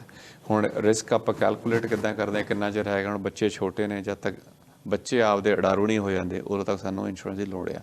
ਜਾਂ ਸਾਡਾ ਰਿਸਕ ਹੈਗਾ, ਸਾਨੂੰ ਪਤਾ ਵੀ ਹੁਣ ਸਾਡੀ ਮੋਰਗੇਜ ਹੈਗੀ 20 ਸਾਲਾਂ ਤੱਕ 25 ਸਾਲਾਂ ਤੱਕ, ਉਨਾ ਟਾਈਮ ਅਸੀਂ ਪ੍ਰੋਟੈਕਟ ਕਰਨਾ, ਉਨੇ ਟਾਈਮ ਦੀ ਅਸੀਂ ਟਰਮ ਇੰਸ਼ੋਰੈਂਸ ਲੈ ਲਈ। ਜਿੱਦਣ ਅਸੀਂ ਟਰਮ ਇੰਸ਼ੋਰੈਂਸ ਲੈ ਲਈ ਉਦਣ ਤੀ ਸਾਨੂੰ ਸਸਤੀ ਹੋ ਗਈ। ਉਦੋਂ ਬਾਅਦ ਅਸੀਂ ਲਵਾਂਗੇ 6 ਮਹੀਨਿਆਂ ਬਾਅਦ ਉਹਦਾ ਰੇਟ ਵੱਧ ਜਾਣਾ, ਕਿਉਂਕਿ ਸਾਡੀ ਉਮਰ ਵੱਧ ਗਈ। ਜਿੱਦਣ ਚੀਜ਼ ਲੈ ਲਈ ਉਦਣ ਸਸਤੀ ਹੈ, ਕਿਉਂਕਿ ਲਾਈਫ ਇੰਸ਼ੋਰੈਂਸ ਆ ਪੈਸੇ ਨਾਲ ਨਹੀਂ, ਸਾਡੀ ਸਿਹਤ ਨਾਲ ਮਿਲਦੀ ਹੈ। ਹੁਣ ਹੈ ਵੀ ਇਹ ਤਾਂ ਹੋ ਗਈ ਟਰਮ। ਹੁਣ ਜਿਹੜੀ ਪਰਮਾਨੈਂਟ ਹੈ, ਹੁਣ ਜਿਹੜੀ ਪਰਮਾਨੈਂਟ ਪਾਲਿਸੀ ਹੈ ਉਹ ਨਾ ਹੀ ਪਰਮਾਨੈਂਟ ਹੈ, ਸਾਰੀ ਉਮਰ ਚੱਲਣੀ ਹੈ। ਟਰਮ ਨੇ ਮੁੱਕ ਜਾਣਾ, ਜਿੰਨੇ ਚਿਰ ਦੀ ਕਰਾਈ ਹੈ 20 ਸਾਲਾਂ ਵਿੱਚ ਜਾਂ ਰਿਨਿਊ ਹੋਊਗੀ ਬਹੁਤ ਮਹਿੰਗੀ ਹੋਊਗੀ। ਹੁਣ ਵੀ ਜਿੰਨੀ ਲੰਬੀ ਟਰਮ ਹੈ ਉਨੀ ਮਹਿੰਗੀ ਹੈ, ਪਰ ਜਿੰਨੀ ਛੋਟੀ ਟਰਮ ਉਨੀ ਸਸਤੀ ਹੈ, ਉਨੀ ਛੋਟੀ ਹੈ ਪਰ ਰਿਨਿਊ ਹੋਊਗੀ। ਟਰਮ 'ਚ ਧੇਲਾ ਮਿਲੂਗਾ ਵਾਪਸ? ਨਹੀਂ ਜੀ, ਸਿਰਫ ਰਿਸਕ ਹੀ ਕਵਰ ਹੈ, ਪੈਸੇ ਦੇਈ ਜਾਂਦੇ ਆ। ਗੱਡੀ ਦੀ ਇੰਸ਼ੋਰੈਂਸ ਵਾਂਗੂ ਹੈ ਤੇ ਫੋਨ ਦੀ ਇੰਸ਼ੋਰੈਂਸ ਵਾਂਗੂ ਤੇ ਘਰ ਦੀ ਇੰਸ਼ੋਰੈਂਸ ਪੈਸੇ ਦੇਈ ਜਾਂਦੇ ਆ ਤੇ ਸਾਡਾ ਸਾਰਾ ਕੁਝ ਕਵਰ ਹੈ। ਉਹਦੇ 'ਚ ਤੁਸੀਂ ਸਮਝਾਉਂਦੇ ਹੋ ਕਲਾਇੰਟ ਨੂੰ, ਦੱਸਦੇ ਹੋ ਭਾਈ ਕੱਲ ਨੂੰ ਕੋਈ ਅਵੀ ਤਵੀ ਹੋ ਜਾਂਦੀ ਹੈ ਉਹਦੇ ਹੀ ਮਿਲਣੇ, ਬਾਕੀ ਨਹੀਂ ਮਿਲਣੇ? ਬਿਲਕੁਲ, ਇਸੇ ਕਰਕੇ ਹੀ ਹੈ ਜੀ। ਜੇ ਹੁਣ ਤੁਸੀਂ ਇਹ $1 ਮਿਲੀਅਨ ਦੀ ਟਰਮ ਲੈਂਦੇ ਹੋ, ਐਗਜ਼ਾਮਪਲ $100 ਦਿੰਦੇ ਹੋ ਡਿਪੈਂਡਿੰਗ ਔਨ ਏਜ, ਉੱਧਰੋਂ $1 ਲੱਖ ਦੀ ਪਰਮਾਨੈਂਟ ਲੈਂਦੇ ਹੋ, ਉਹਦੀ ਵੀ $100 ਕਿਸ਼ਤ ਹੈ ਜੇ 30 ਸਾਲ ਦੀ ਉਮਰ ਹੈਗੀ ਆ। ਹੁਣ ਇਹ ਦੇਖੋ ਵੀ ਜਿਹੜਾ ਉਹ 30 ਸਾਲ ਜਿਹੜਾ ਉਹ ਵੀ $100 ਦਿੰਦਾ ਲੱਖ ਦੇ ਪਿੱਛੇ, $1 ਮਿਲੀਅਨ ਵਾਲਾ ਵੀ ਲੱਖ ਦੇ ਪਿੱਛੇ ਮਿਲੀਅਨ ਦੇ ਪਿੱਛੇ 100 ਦਿੰਦਾ। ਪਰ ਹੁਣ ਇੱਧਰ ਮਿਲੀਅਨ ਦੀ ਕਵਰ, ਇੱਧਰ 100 ਦੀ ਕਵਰ ਹੈ। ਸਾਨੂੰ ਇਹ ਦੇਖਣਾ ਵੀ ਸਾਨੂੰ ਕਿਹੜੀ ਚੀਜ਼ ਜ਼ਰੂਰੀ ਹੈ। ਅੱਛਾ, ਇੱਕ ਥੋੜ੍ਹਾ ਜਿਹਾ ਕਲੀਅਰ ਕਰ ਦਿਆਂ ਮੈਂ, ਕਿਉਂਕਿ ਮੈਨੂੰ ਪਤਾ ਹੈ ਇੰਡੀਆ 'ਚ ਰਹਿੰਦੇ ਆ ਮੈਂ, LIC ਲਾਈਫ ਇੰਸ਼ੋਰੈਂਸ ਕਾਰਪੋਰੇਸ਼ਨ ਹੈ ਸ਼ਾਇਦ, ਉਹ ਹੁੰਦੀ ਸੀ ਅਤੇ ਉਹ ਕਰਵਾਈ ਵਧੀਆ। ਭਾਈ ਕੱਲ੍ਹ ਨੂੰ ਕੋਈ ਗੱਲਬਾਤ ਹੋ ਜਾਂਦੀ ਹੈ ਤਾਂ ਘੱਟੋ ਘੱਟ ਬੱਚੇ ਪਿੱਛੇ ਰੁਲਦੇ ਨੇ ਨਾ ਫਿਰਨਾ। ਇੱਥੇ ਇਹੀ ਸੋਚ ਕੇ ਜਿਵੇਂ ਪੜ੍ਹੇ ਲਿਖੇ ਮੂਰਖ ਹੁੰਦੇ ਆ, ਪੜ੍ਹੇ ਲਿਖੇ ਮੂਰਖ ਬਣ ਗਏ। ਤੁਹਾਡੇ ਵਰਗਾ ਸੱਜਣ ਆਇਆ, ਚੰਗਾ ਪਿਆਰ, ਆ ਜਾਓ ਭਾਜੀ ਚਾਹ ਪੀਓ, ਬਿਸਕੁਟ ਖਾਓ, ਭੁਜੀਆ ਰੱਖ ਦਿਓ ਥੋੜ੍ਹਾ ਜਿਹਾ, ਕਿਵੇਂ ਆਏ ਹੋ? ਯਾਰ ਮੈਂ ਨਵਾਂ ਕੰਮ ਸ਼ੁਰੂ ਕੀਤਾ ਹੈ ਅਤੇ ਤੁਹਾਡਾ ਬੀਮਾ ਕਰਨਾ ਹੈ। ਬੀਮਾ ਇਹੀ ਸਮਝ ਲਵੇ ਵੀ ਚੱਲ ਇੰਡੀਆ ਵਾਲਾ ਜਿਵੇਂ ਹੈਗਾ, ਗੱਲ ਹੀ ਕੋਈ ਨਹੀਂ, ਕੋਈ ਗੱਲਬਾਤ ਹੋ ਜਾਂਦੀ ਹੈ। 15 ਸਾਲ ਕਿਸ਼ਤਾਂ ਭਰਨ ਤੋਂ 10 ਸਾਲ ਕਿਸ਼ਤਾਂ ਭਰਨ ਤੋਂ ਬਾਅਦ ਮੇਰੇ ਕੋਲ ਕਿਸ਼ਤ ਵੱਧ ਗਈ। ਮੈਂ ਕਿਹਾ ਯਾਰ ਕਿਸ਼ਤ ਕਿਵੇਂ ਵਧੀ ਹੈ? ਕਹਿੰਦੇ ਉਮਰ ਦੇ ਹਿਸਾਬ ਨਾਲ ਕਿਸ਼ਤ ਵੱਧਦੀ ਹੈ। ਮੈਂ ਚਲੋ ਠੀਕ ਹੈ। 15 ਸਾਲ ਹੋ ਗਏ, 20 ਸਾਲਾਂ ਬਾਅਦ 20 ਸਾਲਾਂ ਦੀ ਪਾਲਿਸੀ ਸੀ, ਪਾਲਿਸੀ ਹੋ ਗਈ ਖਤਮ। ਅਤੇ ਪਾਲਿਸੀ ਜਦੋਂ ਖਤਮ ਹੋ ਗਈ ਮੈਂ ਕਿਹਾ ਯਾਰ ਐਤਕੀ ਤਾਂ ਕਿਸ਼ਤ ਆਈ ਨਹੀਂ। ਕਹਿੰਦਾ ਪਾਲਿਸੀ ਖਤਮ ਹੋ ਗਈ। ਮੈਂ ਕਿੰਨੇ ਪੈਸੇ ਮਿਲਣੇ ਆ? ਕਹਿੰਦਾ ਕਾਹਦੇ? ਮੈਂ ਕਿਹਾ ਯਾਰ 20 ਸਾਲ ਹੋ ਗਏ ਪੈਸੇ ਭਰਦੇ ਨੂੰ, ਕਾਹਦੇ ਦਾ ਮਤਲਬ ਕੀ ਹੋਇਆ? ਪੈਸੇ ਭਰਦਾ ਰਿਹਾ ਮੈਂ 20 ਸਾਲ। ਕਹਿੰਦਾ ਭਾਜੀ ਟਰਮ ਪਾਲਿਸੀ ਸੀ ਤੁਹਾਡੀ, ਉਹ ਕੋਈ ਇੰਸੀਡੈਂਟ ਹੋ ਜਾਂਦਾ ਤਾਂ ਸੀ। ਮੈਂ ਕਿਹਾ ਉਦੋਂ ਤਾਂ ਦੱਸਿਆ ਨਹੀਂ ਤੂੰ ਤਾਂ ਚੁੱਪ ਕਰਕੇ 2 ਦੀ ਥਾਂ ਦੇ 4 ਬਿਸਕੁਟ ਖਾ ਕੇ ਤੁਰਦਾ ਬਣਿਆ। ਸਹੀ ਗੱਲ ਹੈ, ਐਂ ਹੁੰਦਾ ਸਾਡੇ। ਕੋਈ ਨਹੀਂ ਭਾਈ ਆ ਬਹਿ ਜਾਓ, ਚਾਹ ਪੀਣੇ, ਗੱਪਾਂ ਛੱਪਾਂ ਕਰਦਾ, ਹੋਰ ਬੱਚਿਆਂ ਦਾ ਕੀ ਹਾਲ ਚਾਲ ਹੈ। ਜਿਹੜੀ ਅਸਲੀ ਗੱਲ ਹੈ ਉਹ ਫਾਈਨ ਪ੍ਰਿੰਟ ਹੈ, ਉਹਦੇ ਬਾਰੇ ਤਾਂ ਜ਼ਿਕਰ ਹੀ ਨਹੀਂ ਕਰਦੇ। ਕੀ ਤੁਸੀਂ ਇਸੇ ਤਰ੍ਹਾਂ ਘੁੱਗੀ ਮਰਵਾਉਂਦੇ ਹੋ ਜਾਂ ਬੰਦੇ ਨੂੰ ਬਿਠਾ ਕੇ ਇੱਕ ਗੱਲ ਪਿਆਰ ਨਾਲ ਸਮਝਾਉਂਦੇ ਹੋ? ਮੈਨੂੰ ਚਾਹ ਅਤੇ ਬਿਸਕੁਟਾਂ ਦੀ ਲੋੜ ਨਹੀਂ, ਮੈਨੂੰ ਪਹਿਲਾਂ ਇਹ ਦੱਸ ਵੀ ਅਸਲ ਦੇ ਵਿੱਚ ਹੋਣਾ ਕੀ? ਇਹ ਗੱਲ ਪਿਆਰ ਨਾਲ ਸਮਝਾਉਂਦੇ ਆ ਕਿ ਇੱਕ ਨੂੰ? ਬਿਲਕੁਲ ਜੀ, ਕਿਉਂਕਿ ਜਿਹੜਾ ਇੱਥੋਂ ਤੱਕ ਪਹੁੰਚੇ ਆ ਤਾਂ ਹੀ ਪਹੁੰਚੇ ਆ ਲੋਕਾਂ ਦੇ ਪਿਆਰ ਕਰਕੇ, ਸਦਕਾ ਇਸੇ ਕਰਕੇ। ਨਾ ਹੀ ਕਦੀ ਡਰਾਮਾ 'ਚ ਨਾ ਹੀ ਕਦੀ ਕਿਸੇ ਨੂੰ ਫੋਨ ਕਾਲ, ਨਾ ਹੀ ਜਾ ਕੇ ਵੀ 2 ਬੰਦੇ ਚਲੇ ਗਏ ਮਿਲਣ ਆਉਣਾ, ਉਦੋਂ ਪਤਾ ਲੱਗਿਆ ਬਸਤਾ ਖੋਲ੍ਹਿਆ ਵੀ ਇੰਸ਼ੋਰੈਂਸ ਕਰਨਾ। ਇੱਦਾਂ ਦਾ ਕੰਮ ਨਹੀਂ ਹੈਗਾ। ਇਸੇ ਕਰਕੇ ਹੈ ਵੀ ਕਿਉਂਕਿ ਲੋਕ ਸਾਨੂੰ ਫੋਨ ਕਰਦੇ, ਲੋਕੀ ਸਾਨੂੰ ਰੈਫਰ ਕਰਦੇ, ਕਿਉਂਕਿ ਲੋਕਾਂ ਨੂੰ ਸਾਡੀ ਸਰਵਿਸ ਪਸੰਦ ਹੈ। ਕਿਉਂਕਿ ਅਸੀਂ ਸਮਝਾ ਤਾਂ ਦੋਵੇਂ ਚੀਜ਼ਾਂ ਦੱਸਦੀਆਂ, ਇਹਦਾ ਇਹ ਫਾਇਦਾ, ਇਹਦਾ ਇਹ ਨੁਕਸਾਨ ਹੈ, ਇਹਦਾ ਇਹ ਨੁਕਸਾਨ, ਇਹਦਾ ਇਹ ਫਾਇਦਾ। ਪਰ ਉਦੋਂ ਬਾਅਦ ਕਲਾਇੰਟ ਦੀ ਮਰਜ਼ੀ ਹੈ, ਬਸ ਜਿਹੜੀ ਚੀਜ਼ ਸਾਨੂੰ ਪਸੰਦ ਲੱਗੇ। ਹੁਣ ਜੇ ਕਲਾਇੰਟ ਕਹੇ ਮਤਲਬ ਸੇਵਿੰਗ ਵਾਲੀ ਲੈਣੀ ਜੀ, ਪੈਸੇ ਵਾਪਸ ਲੈਣੇ ਆ, ਹੁਣ ਮੈਂ ਉਹਨਾਂ ਨੂੰ ਡੱਕ ਨਹੀਂ ਸਕਦਾ, ਉਹਨਾਂ ਦੇ ਪੈਸੇ ਨੇ, ਪਰ ਮੈਂ ਉਹਨਾਂ ਨੂੰ ਸਮਝਾ ਸਕਦਾ ਤੁਹਾਡੀਆਂ ਜ਼ਰੂਰਤਾਂ ਆ ਵੀ ਪੂਰੀ ਕਰ ਸਕਦੀ, $100 'ਚ ਹੀ ਪੂਰੀ ਹੋ ਸਕਦੀ ਹੈ। ਹੁਣ ਤੁਹਾਨੂੰ 400 ਦੇਣ ਦੀ ਲੋੜ ਨਹੀਂ ਹੈ, 300 ਦੇਣ ਦੀ ਲੋੜ ਨਹੀਂ, ਤੁਹਾਡਾ 100 ਨਾਲ ਵੀ ਕੰਮ ਹੋ ਸਕਦਾ। ਪਰ ਕਈ ਵਾਰੀ ਕਲਾਇੰਟ ਕਹਿੰਦੇ ਸੇਵਿੰਗ ਕਰਨੀ, ਤੁਸੀਂ ਜਿੱਦਾਂ ਵਿਕਿਆ ਸੇਵਿੰਗ। ਮੋਸਟਲੀ ਜਿਹੜੀ ਟਰਮ ਇੰਸ਼ੋਰੈਂਸ ਆ 90% ਲੋਕਾਂ ਦੀ ਜਾਂ 95% ਲੋਕਾਂ ਦੀ ਜ਼ਰੂਰਤ ਟਰਮ ਇੰਸ਼ੋਰੈਂਸ ਆ। ਠੀਕ ਹੈ, ਕਿਉਂਕਿ ਅਸੀਂ ਸੋਚ ਲੈਂਦੇ ਹਾਂ ਸੇਵਿੰਗ ਸਾਡੀ ਮਨੀ ਵਾਪਸ ਆ ਜਾਊਗੀ, ਪੈਸੇ ਵਾਪਸ ਆ ਜਾਣੇ, ਸਾਡੀ ਗਰੋ ਹੋ ਜਾਊਗੀ ਜੀ ਅਸੀਂ ਉਹ ਚੀਜ਼ਾਂ ਇਕੱਠੀਆਂ ਕੰਬੀਨੇਸ਼ਨ ਕਰਕੇ ਹੀ ਸੋਚਦੇ ਹਾਂ ਵੀ ਸਾਨੂੰ ਸ਼ਾਇਦ ਫਾਇਦਾ ਹੋ ਜਾਊਗਾ ਇੱਦਾਂ ਕਰਕੇ। ਪਰ ਮੋਸਟਲੀ ਮੈਨੂੰ ਪਤਾ ਜਦੋਂ ਦੀ ਬਰੀਕ ਅੱਖਰਾਂ ਦੀ ਨਾ, ਗੱਲ ਕਰਦੇ ਆ ਬਿਲਕੁਲ। ਵੀ ਸਾਨੂੰ ਪਤਾ ਮਾਰਕੀਟ ਕਿੱਦਾਂ ਚੱਲਦੀ ਵੀ ਕਿੱਦਾਂ ਉਹਦੀ ਕੰਡੀਸ਼ਨ ਕੀ ਆ ਵੀ ਹਰੇਕ ਬੰਦਾ ਨਹੀਂ ਉਹ ਵਾਸਤੇ ਢੁਕਦੀ। ਪਰ ਨੰਬਰ ਵਧੀਆ ਲੱਗਦੇ ਨੇ ਦੇਖਣ ਨੂੰ। ਪਰ ਜਦੋਂ ਹੁਣ ਤਾਂ ਟਰਾਂਸਪੇਰੈਂਟ ਹੀ ਬਹੁਤ ਹੈ ਜੀ। ਆਨਲਾਈਨ ਆਪਾਂ ਪਹਿਲਾਂ ਹੀ ਪਲੇਟਫਾਰਮ ਸ਼ੁਰੂ ਕੀਤਾ ਹੈ ਵੀ ਦੇਖੋ ਪ੍ਰਾਈਸਾਂ ਚੈੱਕ ਕਰੋ ਆਨਲਾਈਨ ਸਰ ਆਨਲਾਈਨ ਜੀ। ਥਿੰਕ ਇਨਵਰ ਜਾ ਕੇ ਆਪਦੀ ਏਜ ਪਾਓ। ਕੀ ਵੈਬਸਾਈਟ ਦਾ ਕੀ ਨਾਮ ਹੈ? thinkinsurance.ca। ਓਕੇ, ਥੋੜੀ ਦੇਰ ਨਾਲ ਆਪਾਂ ਇਹ ਵੈਬਸਾਈਟ ਵੀ ਤੁਹਾਡੀ ਦਿਖਾਵਾਂਗੇ। ਬਿਲਕੁਲ ਜੀ। thinkinsurance.ca। ਇੱਥੇ ਜਾ ਕੇ ਆਪਣਾ ਕੋਡ ਵੀ ਲੈ ਸਕਦੇ? ਲਾਈਫ ਇੰਸ਼ੋਰੈਂਸ ਕਲਿੱਕ ਕਰੋ ਜੀ, ਲਾਈਫ ਇੰਸ਼ੋਰੈਂਸ ਦੇ ਕੋਡ। ਓਕੇ, ਉੱਥੇ ਤੁਸੀਂ ਏਜ ਪਾਓ, ਹਾਂ, ਈਮੇਲ ਪਾਓ, ਆਪਦਾ ਕੋਡ ਦੇਖੋ, ਆਪਦੇ ਆਪ ਨੂੰ ਈਮੇਲ ਆ ਗਈ, ਤੁਹਾਨੂੰ ਸਾਰਾ ਪਤਾ ਵੀ ਕੈਨੇਡਾ ਜਿੰਨੀਆਂ ਕੰਪਨੀਆਂ ਨੇ ਕੀ ਰੇਟ ਹੈਗਾ ਜੀ। ਸਾਰੀਆਂ ਕੰਪਨੀਆਂ ਦਾ ਕੰਪੈਰੀਜ਼ਨ ਕਰਕੇ। ਬਿਲਕੁਲ ਜੀ ਬਿਲਕੁਲ। ਜਾਣ ਪਛਾਣ ਨਹੀਂ ਗੱਲ ਬਣਦੀ ਉੱਥੇ। ਤੁਹਾਡਾ ਆਸਟ੍ਰੇਲੀਆ ਸ਼ੋਅ ਕਰ ਰਹੇ ਆ, ਮੈਨੂੰ ਕਹੋ ਕਿ ਨਹੀਂ ਯਾਰ ਕੁਲਦੀਪ ਸਿਆ ਤੁਹਾਡੇ ਲਈ ਤਾਂ ਖਾਸ ਰੇਟ ਆ, ਕੋਈ ਇਦਾਂ ਦੇ ਰੇਟ ਵੀ ਹੁੰਦੇ ਆ? ਬਹੁਤੇ ਵਾਰੀ ਮੈਂ ਕਈ ਵਾਰੀ ਸੁਣਦਾ ਕਿ ਸਾਨੂੰ ਸਿਰਫ ਖਾਸ ਰੇਟ ਮਿਲਿਆ, ਹੋਰਾਂ ਨਹੀਂ, ਐਵੇਂ ਹੁੰਦਾ ਕਿਤੇ? ਬਿਲਕੁਲ ਜੀ, ਤੁਹਾਡੀ ਸਿਹਤ ਵਧੀਆ ਤਾਂ ਤੁਹਾਨੂੰ ਵਧੀਆ ਰੇਟ ਮਿਲੂਗਾ। ਵਾਹ, ਹਾਂਜੀ ਬਿਲਕੁਲ। ਜੇ ਤੁਹਾਡੀ ਸਿਹਤ ਵਧੀਆ ਤੁਹਾਨੂੰ ਰੇਟ ਵਧੀਆ ਮਿਲੂਗਾ। ਜੇ ਡਾਕਟਰੀ ਵਧੀਆ ਆਈ, ਜੇ ਹੁਣ ਮੈਂ $100 ਦਿੰਦਾ, ਤੁਹਾਡੀ ਸਿਹਤ ਵਧੀਆ ਤੁਸੀਂ ਉਹੀ ਚੀਜ਼ $70 ਚ ਵੀ ਲੈ ਸਕਦੇ ਹੋ। ਫਿਰ ਡਾਕਟਰੀ ਕਰਾਉਣ ਲਈ ਇੰਡੀਆ ਦੇ ਵਿੱਚ ਤਾਂ $200 ਡਾਕਟਰ ਨੂੰ ਦਿਓ ਤੇ ਵਜੇ ਵਜਾ ਮਰਜ਼ੀ ਸਰਟੀਫਿਕੇਟ ਬਣਾ ਲਓ, ਘਰੇ ਬੈਠੇ ਉਲਟੀਆਂ ਟੱਟੀਆਂ ਬਣਾ ਲਓ, ਜਿਵੇਂ ਤਾਂ ਲੱਗੇ ਉਹ ਕਹਿੰਦਾ ਕੋਈ ਗੱਲ ਹੀ ਕੋਈ ਨਹੀਂ।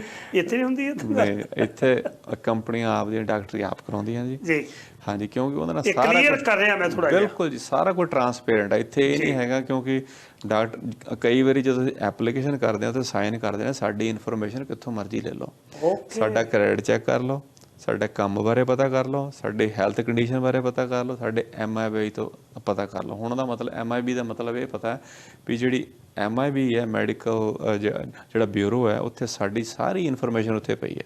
ਓਕੇ, ਇੰਸ਼ੋਰੈਂਸ ਕੰਪਨੀ ਜਾਂਦੇ ਉਹ ਖਾਤਾ ਖੋਲਦੇ ਆ। ਇਹ ਵੈਬਸਾਈਟ ਹੈ ਤੁਹਾਡੀ? ਹੈ ਹਾਂਜੀ, ਖਾਤਾ ਖੋਲਦੇ ਆ ਜੀ। ਖਾਤਾ ਖੋਲਦੇ ਹੀ ਸਾਰਾ ਉੱਥੇ ਜਦੇ ਆ ਜਾਣਾ, ਉਹਨਾਂ ਨੇ ਕਹਿਣਾ ਵੀ ਤੁਸੀਂ ਇਹ ਦਵਾਈਆਂ ਖਾਧੀਆਂ ਜੀ, ਹੁਣ ਤੱਕ ਆਹ ਤੁਹਾਡੀਆਂ ਜ਼ਰੂਰਤਾਂ ਸੀਗੀਆਂ, ਆਹ ਹੁਣ ਤੁਹਾਨੂੰ ਆਹ ਦਵਾਈ ਖਾਂਦੇ ਤੁਸੀਂ, ਉਹ ਸਾਰਾ ਕੁਝ ਉੱਥੇ ਹੈਗਾ। ਹੁਣ ਜੇ ਆਪਾਂ ਮਨੀ ਬੈਕ ਵਾਲੀ ਧੇਲਾ ਬੈਕ ਵਾਲੇ ਦੀ ਗੱਲ ਹਾਂ, ਉਧਰਲੇ ਪਾਸੇ ਥੋੜੀ ਜਿਹੀ ਮਾਰੀਏ ਕਿਹੜਾ ਬਈ ਯਾਰ ਮੈਂ ਹੁਣ ਦਈ ਜਾਣਾ, ਮਾੜੇ ਮੋਟੇ ਵਾਪਸ ਵੀ ਆਉਣ, ਜੇ ਵਾਪਸ ਲੈ ਲਏ ਤੇ ਫੇਰ ਘਟ ਆ ਗਈ ਆ।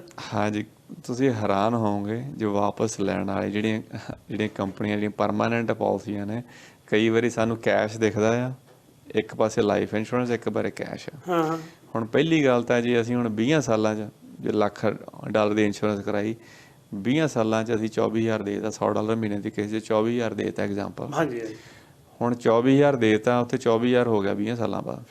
ਹੁਣ ਤੁਸੀਂ ਇਹ ਸੋਚੋ ਵੀ 20 ਸਾਲਾਂ ਬਾਅਦ ਜਿੰਨੇ ਦਿੱਤੇ ਸੀ ਉਨੇ ਹੀ ਨੇ। ਪਹਿਲੀ ਗੱਲ ਤਾਂ ਸਾਡੀ ਮਨੀ 20 ਸਾਲ ਪਿੱਛੇ ਚਲੇ ਗਏ ਅਸੀਂ, 20 ਸਾਲ ਉਨੇ ਹੀ। ਇਨਫਲੇਸ਼ਨ ਰੇਟ ਦੇਖੋ ਤੁਸੀਂ, ਇਨਫਲੇਸ਼ਨ ਰੇਟ ਦੇਖੋ। ਹੁਣ ਚਲੋ ਆਪਾਂ ਦੇਖ ਲਿਆ ਵੀ ਚਲੋ 24,000 ਹੈਗਾ, ਗਰੰਟੀ ਦੇਖ ਲਿਆ, ਗਰੰਟੀ ਲੱਭ ਸਾਨੂੰ ਬੜਾ ਵਧੀਆ ਲੱਗਦਾ। ਗਰੰਟੀ ਹੈ ਜੀ, ਆ ਦੇਖੋ ਗਰੰਟੀ ਕਿਸ਼ਤਾਂ ਤੇ ਗਰੰਟੀ ਪੈਸੇ ਪਏ ਨੇ। ਹੁਣ ਜਦੋਂ ਤੁਸੀਂ ਉਹ ਪੈਸੇ ਤੁਸੀਂ ਕਹੋ ਜੀ ਮੇਰੇ ਕੋਲ ਇੰਸ਼ੋਰੈਂਸ ਵੀ ਆ ਪੈਸੇ ਵੀ ਆ, ਹੁਣ ਦੋਵੇਂ ਚੀਜ਼ਾਂ ਮਿਲਣਗੀਆਂ ਕਿ ਨਹੀਂ ਮਿਲਣਗੀਆਂ? ਓਕੇ, ਇੱਕ ਚੀਜ਼ ਮਿਲੂਗੀ, ਡਿਪੈਂਡਿੰਗ ਪਾਲਿਸੀ ਕਿੱਦਾਂ ਦੀ ਲਈ ਹੋਈ ਹੈ। ਅੱਛਾ, ਹੁਣ ਤੁਸੀਂ ਕਹੋ ਮੈਂ ਪੈਸੇ, ਅੱਛਾ ਇਹ ਨਹੀਂ ਵੀ ਪੈਸੇ ਵੀ ਮਿਲਣਗੇ ਤੇ ਇੰਸ਼ੋਰੈਂਸ ਵੀ, ਜੇ ਕੋਈ ਉਸ ਏਜ ਤੇ 20 ਸਾਲਾਂ ਤੋਂ ਬਾਅਦ। ਹੁਣ ਇਹ ਵੀ ਜੇ ਹੁਣ ਕੈਸ਼ ਪਿਆ, ਜੇ ਕਿਸੇ ਦੀ ਡੈਥ ਹੋ ਜਾਂਦੀ ਹੈ ਤਾਂ ਲਾਈਫ ਇੰਸ਼ੋਰੈਂਸ $1,00,000 ਦੀ ਉਹਨੂੰ $1,00,000 ਦੇ ਦੇਣਾ, ਕੈਸ਼ ਵੀ ਉਹਨਾਂ ਕੋਲੇ ਚਲਾ ਗਿਆ। ਹੁਣ ਜੇ ਤੁਸੀਂ ਕੈਸ਼ ਕਢਾ ਲਿਆ 24,000, ਹੁਣ ਤੁਹਾਡੀ ਕਵਰੇਜ ਵੀ ਘਟ ਗਈ, ਹੁਣ ਪਿੱਛੇ 76,000 ਕਵਰੇਜ ਰਹਿ ਗਈ ਤੁਹਾਡੀ। ਓ ਅੱਛਾ, ਲੱਖ ਦੇ ਵਿੱਚੋਂ 24,000 ਜਿਹੜਾ ਰਹਿ ਗਿਆ, 76,000 ਦੀ ਕਵਰੇਜ ਰਹਿ ਗਈ ਬਸ। ਬਿਲਕੁਲ, ਜਿਹੜੀਆਂ ਹੋਲ ਲਾਈਫ ਪਾਲਿਸੀਆਂ ਨਾਨ ਪਾਰਟਿਸਿਪੇਟਿੰਗ ਜਿਹੜੀਆਂ ਪਾਲਿਸੀਆਂ ਇਦਾਂ ਕੰਮ ਕਰਦੀਆਂ। ਹੁਣ ਇਹ ਵੀ ਜੇ ਤੁਸੀਂ ਪੈਸੇ ਚੱਕੇ ਉਸ ਤੇ ਫਿਰ ਇੰਟਰਸਟ ਸ਼ੁਰੂ ਹੋ ਗਿਆ। ਅੱਛਾ, ਉੱਤੇ ਵਿਆਜ ਲੱਗਣਾ? ਉਹਦੇ ਵਿਆਜ ਲੱਗ ਗਿਆ। ਹੁਣ ਅੱਛਾ, ਜਿਹੜਾ ਤੁਹਾਡਾ ਪਿਆ ਉੱਤੇ ਕੋਈ ਵਿਆਜ ਨਹੀਂ, ਜਦੋਂ ਚੱਕਿਆ ਫਿਰ ਵਿਆਜ ਆ? ਬਿਲਕੁਲ। ਯਾਰ ਬਰੀਕੀ ਵਾਲੀਆਂ ਗੱਲਾਂ ਦੱਸ ਦਿਓ ਕਲਾਇੰਟ ਨੂੰ, ਕਲਾਇੰਟ ਲੈਂਦੇ ਆ। ਅਸੀਂ ਸਾਡਾ ਫਰਜ਼ ਹੈ ਦੱਸਣਾ, ਤਾਂ ਹੀ ਅਸੀਂ ਓਪਨਲੀ ਇਹ ਗੱਲਾਂ ਕਰਦੇ ਹਾਂ ਵੀ ਇਹ ਨਹੀਂ ਵੀ ਜੋ ਹੈਗਾ ਜੋ, ਕਿਉਂਕਿ ਸਤਰਕ ਕਰਦੇ ਹਾਂ ਵੀ ਬਚੋ ਜਿੰਨਾ ਬਚ ਸਕਦੇ ਹੋ, ਜਿੰਨਾ ਨੰਬਰਾਂ ਤੋਂ ਵੀ ਇੰਨੇ ਹੋ ਜਾਣਗੇ, ਇੰਨੇ ਪੈਸੇ ਮਿਲ ਜਾਣਗੇ, ਉਹਨਾਂ ਚੀਜ਼ਾਂ ਤੋਂ ਸਮਝੋ। ਕਿਉਂਕਿ ਜਿਹਨੇ ਸੌਦਾ ਵੇਚਣਾ ਸੌਦਾ ਵੇਚ ਜਾਣਾ। ਹੁਣ ਸਾਨੂੰ ਪਤਾ ਬੰਦੇ 2 ਸਾਲ 3 ਸਾਲਾਂ ਬਾਅਦ ਹੰਭ ਕੇ ਪਾਲਿਸੀਆਂ ਬੰਦ ਕਰਾ ਦਿੰਦੇ ਨੇ, ਕਹਿੰਦੇ ਵੀ ਇਹ ਤੇ ਪੈਸੇ ਨਹੀਂ ਦੇ ਹੁੰਦੇ, ਪਰ ਕਹਿੰਦੇ ਵੀ ਇੰਨਾ 65 ਤੇ ਹੋਣਗੇ 70 ਤੇ ਹੋਣਗੇ, ਜਦ ਨੂੰ ਤਾਂ ਬੰਦੇ ਦੀ ਬੱਸ ਦੀ ਕਿਸ਼ਤਾਂ ਦੇ ਦਿੰਦੇ। ਹੁਣ ਮਹਿੰਗਾਈ ਹੈ, ਹੁਣ ਕਿਸੇ ਨੇ ਸੋਚਿਆ ਤਾਂ ਨਹੀਂ ਸੀਗਾ ਵੀ 3 ਸਾਲ ਪਹਿਲਾਂ ਕਿਸੇ ਨੇ ਲਈ ਸੀ ਪਰਮਾਨੈਂਟ ਪਾਲਿਸੀ, ਮੈਂ ਜੀ 65 ਤੇ ਜਾ ਕੇ 5 ਲੱਖ ਲੈਣਾ, ਹੁਣ 5 ਲੱਖ ਲੈਣ ਵਾਸਤੇ 3 ਲੱਖ ਦੇਣਾ ਵੀ ਪੈਣਾ 20 ਸਾਲਾਂ 'ਚ। ਹੁਣ ਜੇ ਗੱਡੀ ਅੜ ਗਈ, ਕਈਆਂ ਪਾਲਿਸੀਆਂ 'ਚ ਤਾਂ 8-8 9-9 ਸਾਲ $0 ਕੈਸ਼ ਵੈਲਿਊ, $0। ਹੁਣ ਤੁਸੀਂ 7 ਸਾਲ ਪੈਸੇ ਦੇਤੇ, ਜੇ ਤੁਸੀਂ ਹੁਣ $60,500 ਸਾਲ ਜੇ ਦੇਈ ਵੀ ਜਾਂਦੇ, 5,000 ਸਾਲ ਦਾ ਦੇਈ ਜਾਂਦੇ ਹੋ ਤੁਸੀਂ, ਜੇ 12 ਸਾਲਾਂ ਬਾਅਦ ਜੇ ਤੁਸੀਂ ਕਹੋ ਜਾਂ 8 ਸਾਲਾਂ ਬਾਅਦ ਤੁਸੀਂ ਕਿਹਾ ਵੀ ਮੈਂ ਗੱਡੀ ਅੜ ਗਈ, ਹੁਣ ਮੈਂ ਕਿਸ਼ਤ ਨਹੀਂ ਦੇ ਸਕਦਾ, ਹੁਣ ਤੁਹਾਡੇ ਕੋਲ $0 ਕੈਸ਼ ਵੈਲਿਊ ਉਹਦੇ ਵਿੱਚ। ਕਮਾਲ ਹੋ ਗਈ। ਹਾਂਜੀ, ਇਸ ਕਰਕੇ ਮੈਂ ਜੇ ਤੁਹਾਨੂੰ ਸੌਰੀ ਮੈਂ ਤੁਹਾਨੂੰ ਵਿੱਚ ਰੋਕਤਾ ਹੈ, ਮੇਰੇ ਕੋਲ ਨਾ ਇੱਕ ਸ਼ੋਅ ਹੁੰਦਾ ਜਾਨ ਹੈ ਜਹਾਨ ਹੈ, ਡਾਕਟਰ ਹੁੰਦੇ ਆ, ਡਾਕਟਰਾਂ ਦੇ ਸ਼ੋਅ ਦੇ ਵਿੱਚ ਡਾਕਟਰ ਦੱਸਦੇ ਆ ਭਾਈ ਫਲਾਣੀ ਬਿਮਾਰੀ ਦਾ ਫਲਾਣਾ ਇਲਾਜ ਹੈ, ਤੇ ਜੇ ਡਾਕਟਰ ਕੋਲ ਤੁਹਾਡੀ ਅਪੁਆਇੰਟਮੈਂਟ ਬਣੀ ਹੋਵੇ, ਡਾਕਟਰ ਫਿਰ ਤੁਹਾਡਾ ਬਲੱਡ ਵਰਕ ਕਰੂਗਾ, ਆਹ ਨਾੜੀ ਫੜੂਗਾ, ਸਾਈਥੋਸਕੋਪ ਲਾਊਗਾ, ਫਿਰ ਦੇਖ ਕੇ ਦੱਸੇਗਾ ਵੀ ਕੁਲਦੀਪ ਸਿੰਘ ਤੇਰੇ ਦਿਲ ਦੀ ਧੜਕਣ ਆਮ ਨਾਲੋਂ ਜ਼ਿਆਦਾ ਹੈ, ਇਹਦੇ ਲਈ ਆਹ ਗੋਲੀ ਖਾਣੀ ਪੈਣੀ ਹੈ, ਆਹ ਐਕਸਰਸਾਈਜ਼ ਕਰਨੀ ਪੈਣੀ ਹੈ। ਹੁਣ ਮੈਂ ਜੇ ਤੁਹਾਨੂੰ ਬੀਮੇ ਦੇ ਡਾਕਟਰ ਕਹਾਂ ਤੇ ਮੇਰਾ ਖਿਆਲ ਹੈ ਸ਼ਬਦ ਬਿਹਤਰ ਰਹੇਗਾ। ਬੀਮੇ ਦੇ ਡਾਕਟਰ ਹੋਣ ਦੇ ਨਾਤੇ ਕਿਵੇਂ ਮਰਜ਼ ਦੇਖਦੇ ਹੋ, ਤੁਹਾਡੇ ਕੋਲ ਮਰੀਜ਼ ਆ ਗਏ ਆ, ਮਰੀਜ਼ ਕਹਿੰਦਾ ਜੀ ਮੈਂ ਤਾਂ ਮੇਰੀ ਇਨਕਮ ਇੰਨੀ ਹੈ, ਮੇਰੇ ਬੱਚੇ ਇੰਨੇ ਨੇ, ਇੰਨੀ ਮੇਰੇ ਕੋਲ ਪ੍ਰਾਪਰਟੀ ਪਈ ਹੈ, ਆ ਬਿਮਾਰੀਆਂ ਮੈਨੂੰ ਲੱਗੀਆਂ ਹੋਈਆਂ ਨੇ, ਤੁਸੀਂ ਦੱਸੋ ਤੁਸੀਂ ਕਿਵੇਂ ਡਾਇਗਨੋਸ ਕਰਦੇ ਹੋ ਸਾਰਾ ਕੁਝ ਕਰਕੇ? ਕੀ ਮੈਂ ਆਪਣੇ ਫਾਈਨੈਂਸ਼ੀਅਲ ਵੀ ਤੁਹਾਨੂੰ ਦੱਸਦੇ, ਘਰ ਦਾ ਅੰਦਰਲਾ ਭੇਦ ਵੀ ਦੱਸਦਾ, ਤੇ ਕੱਲ ਨੂੰ ਕੋਈ ਇਹੋ ਜਿਹੀ ਗੱਲਬਾਤ ਹੁੰਦੀ ਹੈ, ਮੇਰੇ ਦੁਸ਼ਮਣ ਤੁਹਾਡੇ ਕੋਲ ਆ ਜਾਂਦੇ ਆ ਕਿ ਭਾਜੀ ਕੁਲਦੀਪ ਸਿੰਘ ਉਹਨਾਂ ਨੇ ਬੀਮਾ ਥੋਤੋਂ ਕਰਾਇਆ ਸੀ, ਤੁਹਾਡੇ ਕੋਲ ਸਾਰੀ ਜਾਣਕਾਰੀ ਪਈ ਹੈ, ਦੱਸੋ ਤਾਂ ਕਿੰਨੇ ਕੁ ਪੈਸੇ ਉਹਦੇ ਕੋਲ, ਦੱਸ ਦਿੰਦੇ ਹੋ ਕਿ ਕੌਨਫੀਡੈਂਸ਼ੀਅਲ ਰੱਖੀਦਾ ਸਾਰਾ? ਕਿਉਂਕਿ ਮੇਰੇ ਮਨ ਦੇ ਵਿੱਚ ਇੱਕ ਬੀਮੇ ਦੇ ਡਾਕਟਰ ਹੋਣ ਦੇ ਨਾਤੇ ਸਵਾਲ ਪੁੱਛਣਾ ਫਰਜ਼ ਬਣਦਾ ਹੈ। ਇਹ ਇਕੱਲਾ ਮੇਰਾ ਨਹੀਂ, ਸਾਰੇ ਦਰਸ਼ਕਾਂ ਦਾ ਸਵਾਲ ਹੈ। ਬਹੁਤ ਵਧੀਆ ਕੁਐਸਚਨ ਹੈ ਤੁਹਾਡਾ। ਪਹਿਲੀ ਗੱਲ, ਜਦੋਂ ਅਸੀਂ ਕਲਾਇੰਟ ਅੰਗੇਜਮੈਂਟ ਸਾਡੀ ਹੁੰਦੀ ਹੈ ਜੀ, ਅਸੀਂ ਡਿਸਕਲੋਜ਼ਰ ਤੇ ਸਾਈਨ ਕਰਾਉਂਦੇ ਹਾਂ। ਡਿਸਕਲੋਜ਼ਰ ਤੇ ਅਸੀਂ ਆਪ ਦੇ ਬਾਰੇ ਵੀ ਦੱਸਦੇ ਹਾਂ, ਮੈਂ ਕੌਣ ਹਾਂ, ਮੇਰੇ ਕੋਲ ਕਿੰਨੇ ਕੰਪਨੀਆਂ ਦੇ ਕੰਟਰੈਕਟ ਨੇ, ਤੇ ਨਾਲੇ ਮੈਂ ਫੁੱਲ ਟਾਈਮ ਆਹੀ ਕੰਮ ਕਰਦਾ ਜਾਂ ਸਾਈਡ ਤੇ ਮੈਂ ਊਬਰ ਚਲਾਉਣਾ, ਟਰੱਕ ਚਲਾਉਣਾ, ਮੈਨੂੰ ਦੱਸਣਾ ਪੈਣਾ ਜੇ ਮੈਂ ਕਰਦਾ ਤਾਂ ਮੈਂ ਨਹੀਂ। ਇੱਕ ਤਾਂ ਉਹ ਹੋ ਗਿਆ ਜੀ। ਉਦੋਂ ਬਾਅਦ ਕੋਈ ਵੀ ਜਿਹੜੀ ਇਨਫੋਰਮੇਸ਼ਨ ਡਿਸਕਸ ਹੋਈ ਹੈ ਇੱਕ ਕਮਰੇ 'ਚ ਪਰਿਵਾਰ ਦੇ ਨਾਲ, ਉਹ ਪਰਿਵਾਰ ਤੋਂ ਬਾਹਰ ਨਹੀਂ ਜਾ ਸਕਦੀ, ਉਹ ਕੌਨਫੀਡੈਂਸ਼ੀਅਲ ਰਹੂਗੀ। ਹੁਣ ਪਰਿਵਾਰਾਂ 'ਚ ਕਿਤੇ ਪਾਰਟੀ ਚਲੇ ਜਾਂਦੇ, ਮੈਂ ਇਹ ਨਹੀਂ ਦੱਸ ਸਕਦਾ ਸਿੰਘ ਸਾਹਿਬ ਤੁਸੀਂ ਇੰਨੇ ਦੀ ਪਾਲਿਸੀ ਲਈ ਹੋਈ ਹੈ, ਸਿੰਘ ਸਾਹਿਬ ਨੇ ਇਹਨੂੰ ਬੈਨੀਫਿਸ਼ਰੀ ਬਣਾਇਆ, ਸਭ ਕੁਝ ਕੌਨਫੀਡੈਂਸ਼ੀਅਲ ਹੈ। ਓਕੇ, ਕੌਨਫੀਡੈਂਸ਼ੀਅਲ ਬਿਲਕੁਲ। ਤੁਹਾਡੀ ਸਿਹਤ ਬਾਰੇ ਮੈਂ ਕਿਸੇ ਨੂੰ ਨਹੀਂ ਦੱਸਦਾ, ਜੋ ਪਰਿਵਾਰ ਦਾ ਮੈਂਬਰ ਆ ਉੱਥੇ ਬੈਠਾ ਉਹਨਾਂ ਨਾਲ ਹੀ ਗੱਲ ਹੋ ਸਕਦੀ ਹੈ। ਉਦੋਂ ਬਾਹਰ ਤੁਸੀਂ ਜਿਹਨੂੰ ਕਹੋਗੇ ਤੁਹਾਡੇ ਵੀ ਮੇਰੇ ਵਾਈਫ ਆ ਰਹੇ ਇਹਨਾਂ ਨੂੰ ਇਨਫੋਰਮੇਸ਼ਨ ਦੇ ਦਿਓ, ਜਾਂ ਮੇਰੇ ਸਿਸਟਰ ਆ ਰਹੇ ਉਹਨਾਂ ਨੂੰ ਇਨਫੋਰਮੇਸ਼ਨ ਦੇ ਦਿਓ, ਮੈਂ ਇਨਫੋਰਮੇਸ਼ਨ ਤੁਹਾਡੇ ਪੁੱਛੇ ਬਗੈਰ ਇੱਕ ਚੀਜ਼ ਨਹੀਂ ਦੱਸ ਸਕਦਾ ਉਹਨਾਂ ਨੂੰ। ਓਕੇ, ਬਿਲਕੁਲ ਕੌਨਫੀਡੈਂਸ਼ੀਅਲ ਹੈ। ਬੜਾ ਇੰਪੋਰਟੈਂਟ ਸਵਾਲ ਹੈ। ਬਿਲਕੁਲ ਜੀ, ਕਿਉਂਕਿ ਬਹੁਤੀ ਵਾਰੀ ਲੋਕਾਂ ਨੂੰ ਡਰ ਹੁੰਦਾ ਹੈ, ਯਾਰ ਮੈਂ ਤਾਂ ਮੇਰੇ ਬਾਰੇ ਜਿਹੜੇ 2 ਪੈਸੇ ਮੈਂ ਸੰਭਾਲ ਕੇ ਰੱਖੇ ਹੋਏ ਨੇ ਕਿੱਥੇ ਪਏ ਨੇ, ਉਹਦੇ ਬਾਰੇ ਮੈਂ ਜਦੋਂ ਬੀਮੇ ਵਾਲਾ ਬੰਦਾ ਆਇਆ ਸੀ ਉਹਨੂੰ ਦੱਸੀ ਸੀ ਗੱਲ, ਆਹ ਮੇਰੇ ਭਾਣਜੇ ਨੂੰ ਕਿਵੇਂ ਪਤਾ ਲੱਗ ਗਿਆ ਵੀ ਮਾਮਾ ਜੀ ਕੋਲ ਫਲਾਣਾ ਕੁਝ ਵੀ ਹੈਗਾ, ਜਾਂ ਮੇਰੀ ਬਿਮਾਰੀ ਦਾ ਮੈਨੂੰ ਤੇ ਮੇਰੀ ਵਾਈਫ ਨੂੰ ਪਤਾ ਹੈ, ਆਹ ਮੇਰੇ ਚਾਚੇ ਦੇ ਮੁੰਡੇ ਨੂੰ ਕਿਵੇਂ ਪਤਾ ਲੱਗ ਗਿਆ ਕਿ ਕੁਲਦੀਪ ਸਿੰਘ ਨੂੰ ਆਹ ਵੀ ਬਿਮਾਰੀ ਹੈ। ਬਿਲਕੁਲ ਜੀ, ਇਸੇ ਕਰਕੇ ਕੌਨਫੀਡੈਂਸ਼ੀਅਲ ਸਾਰਾ ਕੁਝ ਹੀ। ਓਕੇ, ਜੋ ਵੀ ਆਪਾਂ ਡਾਕਟਰ ਕੋਲ ਜਾਂਦੇ ਹਾਂ ਜਾਂ ਕਿਸੇ ਵੀ ਪ੍ਰੋਫੈਸ਼ਨਲ ਕੋਲ ਆਪਾਂ ਜਾਂਦੇ ਹਾਂ, ਸੋ ਇੰਸ਼ੋਰੈਂਸ ਵੀ ਇੱਦਾਂ ਹੀ ਹੈ। ਜੇ ਤੁਸੀਂ ਆਪਦੇ ਬਾਰੇ ਸਾਰਾ ਕੁਝ ਦੱਸਤਾ, ਹੁਣ ਸਾਡੀ ਜ਼ਿੰਮੇਵਾਰੀ ਉਹਨੂੰ ਕੌਨਫੀਡੈਂਸ਼ੀਅਲ ਰੱਖਣਾ। ਕੌਨਫੀਡੈਂਸ਼ੀਅਲ ਹੈ ਵੀ ਤੁਹਾਨੂੰ ਪਤਾ ਜਾਂ ਮੈਨੂੰ ਪਤਾ, ਆਪਾਂ ਕਿਤੇ ਪਰਿਵਾਰਾਂ 'ਚ ਮਿਲਦੇ ਹਾਂ, ਤੁਸੀਂ ਖੁਸ਼ ਹੋ ਕੇ ਦੱਸ ਸਕਦੇ ਹੋ ਅਸੀਂ ਥਿੰਕ ਇੰਸ਼ੋਰੈਂਸ ਡੀਲ ਕੀਤਾ, ਪਰ ਮੈਂ ਜਾ ਕੇ ਇਹ ਨਹੀਂ ਕਹਿ ਸਕਦਾ ਬਾਹਰ ਵੀ ਸਿੰਘ ਸਾਹਿਬ ਨੇ ਮੇਰੇ ਤੋਂ ਪਾਲਿਸੀ ਕਰਾਈ ਹੋਈ ਹੈ। ਹਾਂਜੀ, ਇਹ ਗੱਲਾਂ ਨੇ ਜਿਹੜੀਆਂ ਤੁਹਾਡੀਆਂ ਮੈਨੂੰ ਇਸ ਕਰਕੇ ਚੰਗੀਆਂ ਲੱਗਦੀਆਂ ਨੇ ਕਿ ਇੱਕ ਜਿਹੜਾ ਬੰਦਾ ਦਿਲੋਂ ਢਿੱਡੋਂ ਇਮਾਨਦਾਰ ਹੋਵੇ ਨਾ, ਸੱਚਾਈ ਹੈ ਜਿਹੜੀ, ਨਹੀਂ ਤਾਂ ਕਿਉਂਕਿ ਮੈਨੂੰ ਵਾਰ-ਵਾਰ ਆਪਣੀ ਪਾਲਿਸੀ ਕਲਿੱਕ ਕਰਦੀ ਆ, ਸੱਚੀ ਗੱਲ ਹੈ, ਬਿਲਕੁਲ ਸਹੀ ਗੱਲ ਹੈ। ਤੇ ਜਦੋਂ ਇਹ ਸਾਰਾ ਕੁਝ ਖਤਮ ਹੋ ਜਾਂਦਾ ਨਾ, ਸਿਰਫ ਇੱਕੋ ਹੀ ਗੱਲ ਹੁੰਦਾ, ਆਹ ਭਾਜੀ ਆਹ ਕਾਗਜ਼ ਪਏ ਨੇ, ਆਹ ਖੱਬੇ ਪਾਸੇ ਇੱਥੇ ਇਨੀਸ਼ੀਅਲ ਕਰ ਦਿਓ, ਇਧਰਲੇ ਪਾਸੇ ਪੂਰੇ ਦਸਤਖਤ ਕਰ ਦਿਓ। ਹੁਣ ਮੈਨੂੰ ਇਹ ਨਹੀਂ ਪਤਾ ਵੀ ਮੈਂ ਇਨੀਸ਼ੀਅਲ ਕਾਹਦੇ ਕੀਤੇ ਨੇ, ਮੈਂ ਦਸਤਖਤ ਕਾਹਦੇ ਕੀਤੇ ਨੇ, ਉਹ ਜਿਹੜਾ ਫਾਈਨ ਪ੍ਰਿੰਟ ਹੁੰਦਾ ਸਮਝਾਉਂਦੇ ਹੋ ਕਿ ਬਿਲਕੁਲ ਸਹੀ ਤਰੀਕੇ ਨਾਲ? ਬਿਲਕੁਲ। ਹੁਣ ਰੂਲਸ ਰੈਗੂਲੇਸ਼ਨ ਬੜੇ ਚੇਂਜ ਹੋ ਗਏ ਜੀ। ਹੁਣ ਪਹਿਲਾਂ ਵੀ ਸੀ, ਜਿੱਦਾਂ ਤੁਸੀਂ ਕਿਹਾ ਵੀ ਕੈਲਕੂਲੇਟ ਕਿੱਦਾਂ ਕਰਦੇ ਹੋ ਸਾਰਾ ਕੁਝ, ਠੀਕ ਹੈ ਜੀ।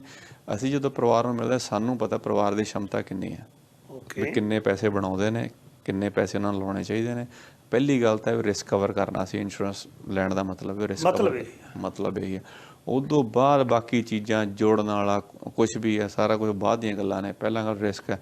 ਸਾਡੇ ਕੋਲ ਫਾਈਨੈਂਸ਼ੀਅਲ ਕੈਲਕੂਲੇਟਰ ਹੈਗੇ ਨੇ, ਕੈਲਕੂਲੇਟਰ ਅਸੀਂ ਉਹਨੂੰ ਕੈਲਕੂਲੇਟ ਕਰਦੇ ਹਾਂ ਵੀ ਕਿੰਨੀਆਂ ਲਾਇਬਿਲਟੀਆਂ ਨੇ, ਕਿੰਨੀ ਇਨਕਮ ਆਉਂਦੀ ਹੈ। ਹੁਣ ਬੰਦੇ ਨੇ ਦੋ ਚੀਜ਼ਾਂ ਅਪਡੇਟ ਕਰਨੀਆਂ, ਆਪਦਾ ਘਰ ਤੇ ਆਪਦਾ ਪਰਿਵਾਰ। ਹੁਣ ਦੋਵੇਂ ਚੀਜ਼ਾਂ ਇਕੱਠੀਆਂ ਕਰਕੇ ਉਹ ਦੋਵੇਂ ਕਵਰ ਕਰਨੀਆਂ। ਜਿੱਡੀ ਵੱਡੀ ਜ਼ਰੂਰਤ ਹੈ ਉੱਡੀ ਵੱਡੀ ਸਾਨੂੰ, ਜਿੱਡਾ ਵੱਡਾ ਸਿਰ ਉੱਡੀ ਵੱਡੀ ਸਿਰਦਰਦੀ, ਦੋਵੇਂ ਚੀਜ਼ਾਂ ਕਵਰ ਕਰੀਆਂ। ਸਾਨੂੰ ਪਤਾ ਲੱਗ ਗਿਆ ਵੀ ਇੰਨੀ ਜ਼ਰੂਰਤ ਹੈਗੀ ਹੈ, ਪਹਿਲਾਂ ਰਿਸਕ ਕਵਰ ਹੋ ਗਿਆ ਜੀ।